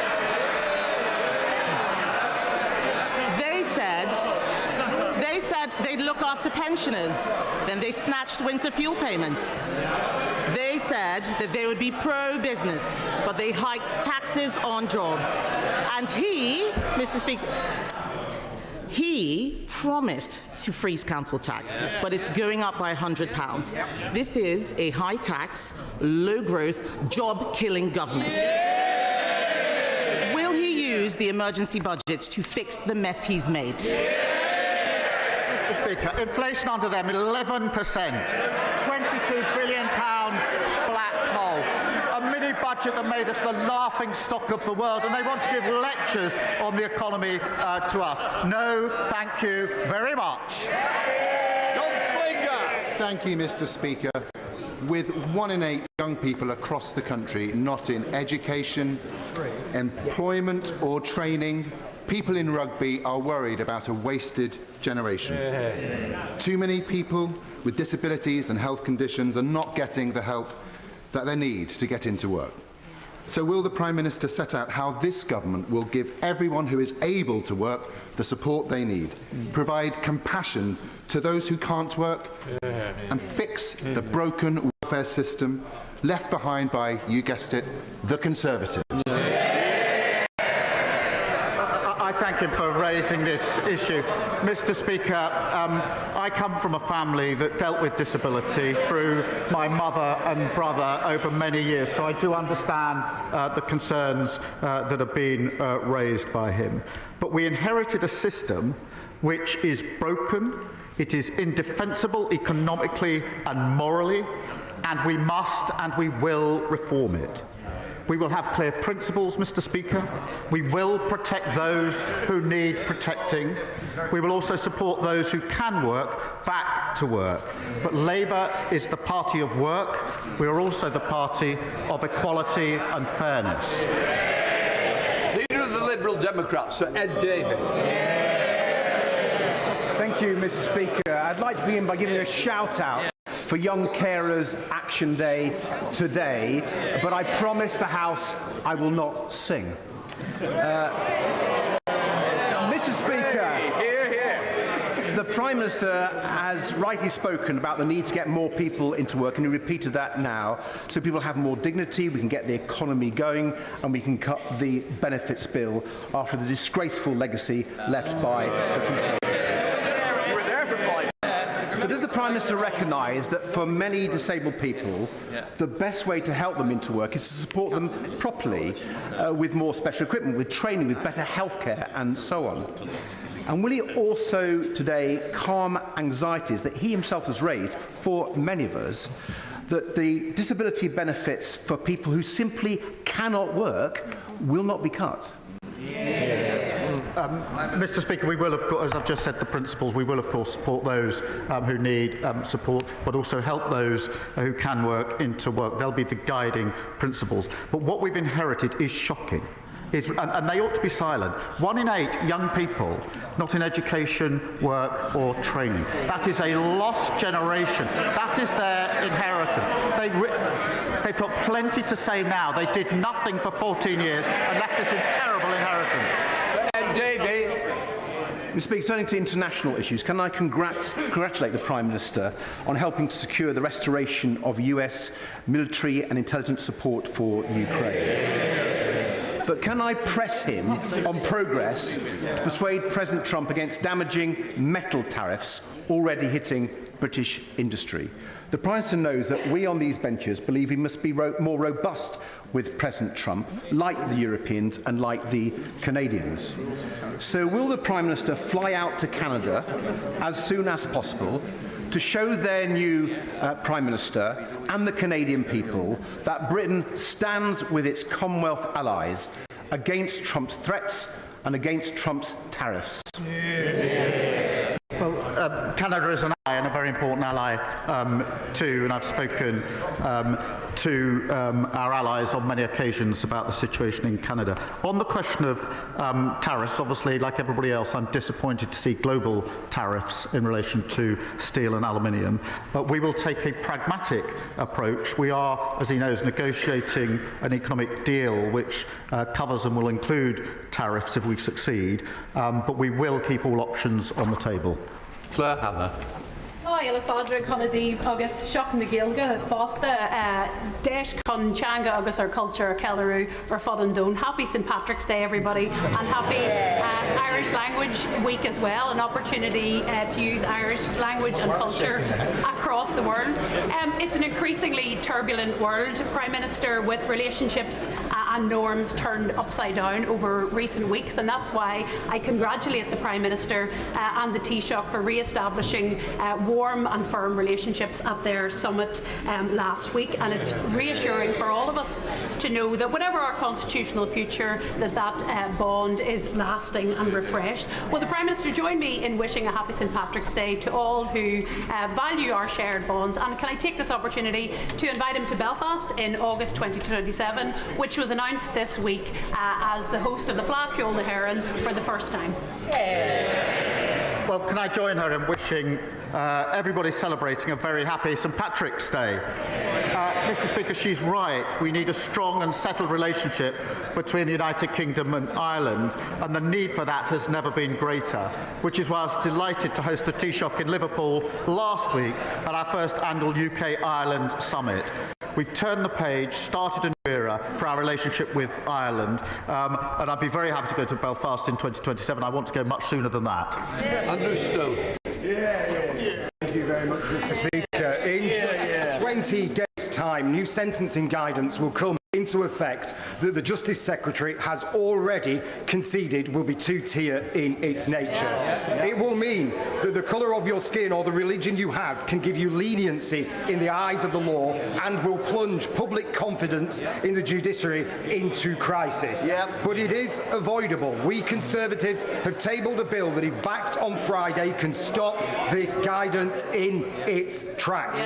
So will the Prime Minister, will he now overrule his Justice Secretary and confirm here and now that he will back this bill, or will he simply step aside and prove he has in fact been two-tier Kia all along? Everyone should be equal before the law. That is why the Lord Chancellor has taken up the issue with the Sentencing Council. But he needs to do his homework, because the proposal that he complains about was drafted in 2024. And the last government was consulted. And when they were consulted, what did they say? They said they welcomed the proposal. Now, Mr. Speaker, I understand that the Shadow Justice Secretary is taking the Sentencing Council to court. Perhaps he should add himself as the second defendant so we can get to the bottom of the ballroom. Thank you. Mr. Speaker, I'm very proud to represent a constituency that has 8 synagogues, a thriving Jewish population, and the UK's largest Jewish cultural centre, JW3. But this week, I was horrified to read reports about rising anti-Semitism on NHS wards, and in particular, a shocking incident in which a Jewish NHS staff member was called a baby killer by their colleague. The NHS that I know and love is open to everyone, regardless of their background. So could I ask the Prime Minister, what is he doing to ensure that my Jewish constituents can safely use our beloved National Health Service? Well, I thank her for raising these deeply concerning reports. It is completely unacceptable for anyone to experience racism, discrimination or prejudice in the health service. I know my right honourable friend, the Health Secretary, takes such reports extremely seriously. It is a fundamental principle that the NHS provides care and treatment for everyone, regardless of race, faith or background. This is a really serious issue.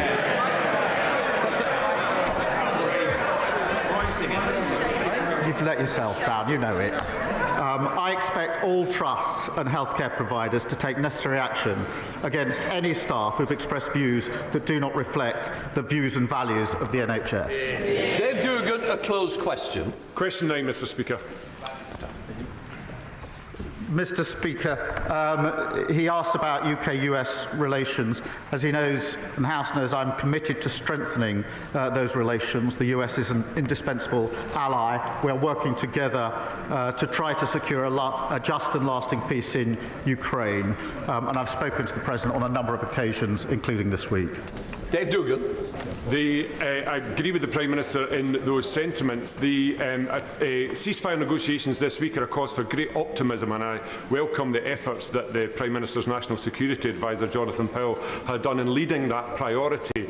But last week at the Dispatch, the Prime Minister said in answer to my right honourable friend, the member for Aberdeen South, that he had no knowledge of the United States planning to withdraw military aid from Ukraine, yet they did that the following day. It's against that backdrop, because I know the Prime Minister wants a just and lasting peace in Ukraine that respects Ukraine's borders and territorial integrity, when he's impressing that priority upon the President of the United States, what reassurance can he give the House today that the President of the United States is actually listening? Let me give this reassurance. As soon as that step was taken, I and my team started work to try and ensure that we could get back to a situation of full support for Ukraine. I won't detail everything that was involved over the last week. I can assure him and the House a huge amount of hard work, discussions and diplomacy was used with all of our allies and others to ensure that we could get yesterday to go as well as we hoped it would. I am pleased that we've made progress. I think that's very important for Ukraine, and I'm extremely pleased that support has been put in, backed by the US, for Ukraine. So that's what I did once I understood what had happened. I'm pleased with where we've got to, but as ever, we must go further. Richard Bergen. Thank you, Mr. Speaker. Disabled people in my constituency are frightened, and they're frightened because they're again hearing politicians use the language of tough choices, and they know from bitter experience that when politicians talk about tough choices, it means the easy option of making the poor and vulnerable pay. So instead of cutting benefits for disabled people, wouldn't the moral thing to do, the courageous thing to do, be to make a real tough choice and introduce a wealth tax on the very wealthiest people in our society? Well, Mr. Speaker, the party opposite left a broken welfare system which locks millions out of work. That is indefensible, in my view, economically and morally. Of course we need to support people who need support. We need to help those who want to work to get back into work, and I think there's a moral imperative in that. He talks about a wealth tax. We have raised money, the energy profits levy, taxing non-doms and air passenger duty on private jets. But this isn't a bottomless pit, and we must kick-start growth to get the economic stability that we need. Sir Geoffrey Clifton-Brown. Most people would accept that we need more housing in this country, yet so often it's not accompanied by the necessary infrastructure. In my own constituency, thousands of houses are proposed, yet without the 250 million to upgrade Junction 12 of the M5, the inspector is likely to rule our plan unsound. So will the Prime Minister use his upcoming planning and infrastructure bill to see how developer and landowner contributions can more effectively build this vitally needed infrastructure which would benefit communities up and down the country? Well, he's right. We have to get the houses built that we need in his constituency and elsewhere, something that the party opposite failed to do.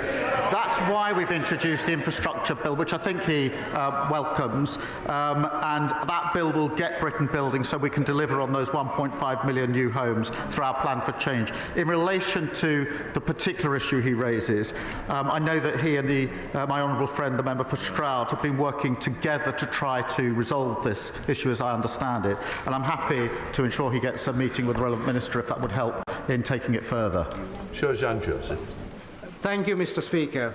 Can I commend this Labour government's landmark reforms to get Britain built through our plan for change? I look forward to working with ministers to ensure developers deliver on what they promise to local residents, so that new homes also have access to roads, GP surgeries and dentists, and don't create an extra burden on hospitals like the William Harvey Hospital in my Ashford constituency. What is the Prime Minister's message to the blockers standing in the way of the homes and vital infrastructure our country needs? Well, he's a dedicated campaigner for his constituents.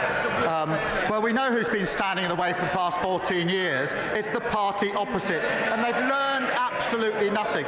The leader of the opposition claims that she's never opposed growth or development. That's not what she's telling her constituents, Mr. Speaker. Only last month she wrote in her newsletter that she'll keep working with Conservative colleagues to block a vital energy infrastructure project in her own backyard. She's not alone. The Shadow Foreign Secretary, Shadow Defence Secretary, Shadow Terror, they're all at it. What a bunch of blockers. Sir Ashley Fox. Mr. Speaker, the Employment Rights Bill will grant union equality representatives the right to paid time off work. Then it does. Will the Prime Minister grant special constables the right to take unpaid leave to perform their duties?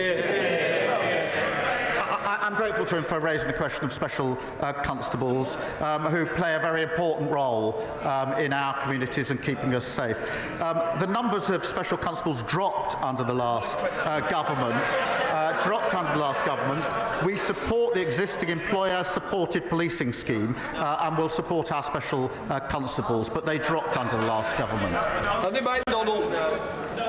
Thank you, Mr. Speaker. Long time. I recently visited Middlesbrough's James Cook University Hospital and learned of the brilliant work in the neurosciences department for the survivors of stroke, brain and spinal injuries and many others. But it only has 18 rehabilitation beds to serve a population of some 1.4 million people, whereas the guidelines say it needs 80 beds, meaning that patients in the Tees Valley do not get the rehabilitation they need. So will the government remedy the position by ensuring that resources are allocated to meet the ambition to develop a world-class new rehabilitation centre to serve the Tees Valley and beyond? Well, I thank him for his question. It is important to hear about the important work that James Cook Hospital is doing in his constituency. We are investing £350,000 in research on interventions which support people with functional neurological disorders to rehabilitate them within the community. And of course our Plan for Change invested £25 billion to cut waiting lists, speed up treatment and shift more care into the community. In relation to the hospital, I'll make sure he gets a meeting with the Minister to see what further can be done. Sir John Whittingdale. Will the Prime Minister look at the case of my constituents, Mr and Mrs Adrian Fenton, who returned home from visiting France in their motorhome to discover an illegal immigrant concealed in the bike rack? They reported it immediately to the police, only to receive a fine from the Border Force of £1,500. Will he agree that my constituents ought to be thanked rather than punished? And does he accept that this action will send a message to deter anybody from acting responsibly in the future? Can I thank him for raising this important case on behalf of his constituents? I've seen some of the details and I am concerned about it, and I do think it's important, as he says, that the Home Office look into it, and therefore we will do so, and I'll make sure that he is updated in relation to that in due course. Richard Dowd. Thank you, Mr Speaker. Veterans in Sefton, one of the many remarkable charities in my constituency, indicate that statistics can only partly measure the price paid by servicemen and women. Incidents of broken marriages, suicides, alcoholism, deep depression and homelessness among veterans remain largely unquantified. Given that, will my right honourable friend restate Labour's commitment to providing our veterans the holistic support they need and deserve? Well, we owe an extraordinary debt to our veterans, Mr Speaker. We are committed to renewing the nation's contract with those who've served, and that includes the guarantees of homes for heroes for those who have served, dedicated mental and physical healthcare pathways in the NHS, and dedicated to sport to help those leaving service using their skills to find new and fulfilling careers. Sarah Dyke. Yesterday, with no notice, DEFRA closed SFI applications, leaving thousands of farmers who want to deliver public goods waiting for a year without support. So can the Prime Minister assure British farmers that they won't be left stranded and able to support environmental and food resilience goals due to lack of government support? Well, Mr Speaker, as she knows, the SFI schemes have operated to provide quite considerable support so far. There have been a number of schemes. They've closed in the past, and then a new scheme has been put in place. They were closed in 2022 and 2023 by the party opposite without the 6 weeks' notice. But we do support farmers. We will be putting forward more details at the spending review. But the difference, Mr Speaker, in this government is we're funding the farmers. They failed to spend the budget. Sultana. Thank you, Mr Speaker. In October 2023, in an interview with LBC, the Prime Minister said, and I quote, "I think Israel does have that right," when asked if cutting off power and water to Gaza was appropriate. For 11 days now, Israel has blocked the entry of vital goods and aid into Gaza, subjecting over 2 million people to collective punishment and starvation. Israel's decision to also cut off electricity to a plant supplying drinking water to 500,000 people is yet another blatant violation of international law and further evidence of genocide against the Palestinian people. In light of these facts, does the Prime Minister still maintain that Israel is not committing genocide? Look, I'm really appalled by Israel blocking aid when it is needed at greater volume and speed than it's ever been needed. Blocking goods and supplies and power entering Gaza risks breaching international humanitarian law, and it shouldn't be happening. And we are doing everything we can to alleviate that situation. Sir Julian Lewis. Thank you, Mr Speaker. In his extremely important upcoming discussions with other nations about Ukraine, will the Prime Minister focus on the fact that it was standard Russian procedure to take over other countries by having bogus elections and installing puppet governments? And will he therefore impress on other colleagues to be very wary of calls to hold elections in Ukraine during a wartime situation, which could result in the subversion and takeover by Russia of the entire country? Thank him for raising a really important point, and the track record is there for all to see. On top of that, of course, we in this country did not hold elections when we were at war. That is a perfectly reasonable and normal course of behaviour. And yes, of course, that has to be part of our discussions as we go forward, including the meeting that I'm convening on Saturday. Lord Hatton. Thank you, Mr. Speaker. South Dorset is ready to play its part, making Britain a clean energy superpower. But after 14 years of Conservative failure, there are many untapped opportunities on our doorstep. Green investment opportunities such as Port Wind, Moor Wind and a hydrogen storage hub are all coming down the track. So can the Prime Minister reassure my constituents that the government will work with the Crown Court on these projects, invest in key infrastructure and ensure that South Dorset's green energy potential is hardwired into our plan for change? Well, I thank him. He's absolutely right about making Britain a clean energy superpower. We are committing £2.3 billion to support hydrogen projects, and I recognise the huge potential of South Dorset to become home to a storage hub. We're ensuring public and private investment works together, and that's exactly what the Crown Estate Act does, unlocking significant investment, boosting offshore wind and kick-starting economic growth. Andrew Rosenthal. Thank you, Mr. Speaker. As the Leader of the Opposition has already mentioned, later today the Prime Minister will meet the family of our dear late colleague, Sir David Amess, who was so brutally murdered at his constituency surgery 3.5 years ago. I plead with the Prime Minister to reverse the decision to deny the family a public inquiry, despite similar inquiries being held into other tragic instances. So, will he please stop this shameful saga and heed the call of the Amess family for a judge-led public inquiry into David's death and the related failure of the Prevent programme from a heartbroken family? Can I acknowledge just how heartbroken they are? It's difficult to imagine what they've gone through, what they continue to go through. And that's why it's very important that I meet them this afternoon, which I will do, and discuss with them all the questions they want to raise with me. Sir David was a respected and loved a colleague across this House, and as I say, I absolutely understand how his family must feel about the tragic circumstances in which he died and then everything that followed thereafter. Final question, Chris Kane. Thank you, Mr. Speaker.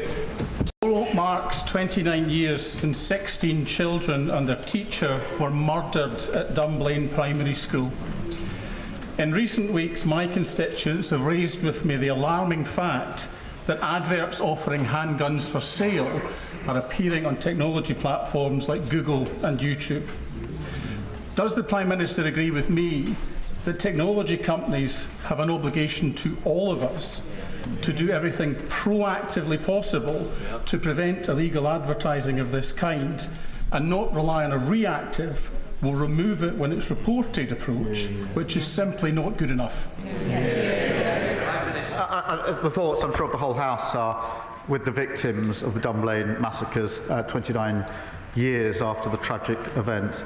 The Online Safety Act will require online services to proactively remove such content from their platforms and prevent it appearing there in the first place. These duties fully take effect from Monday, and then we'll make sure that all companies meet their obligations.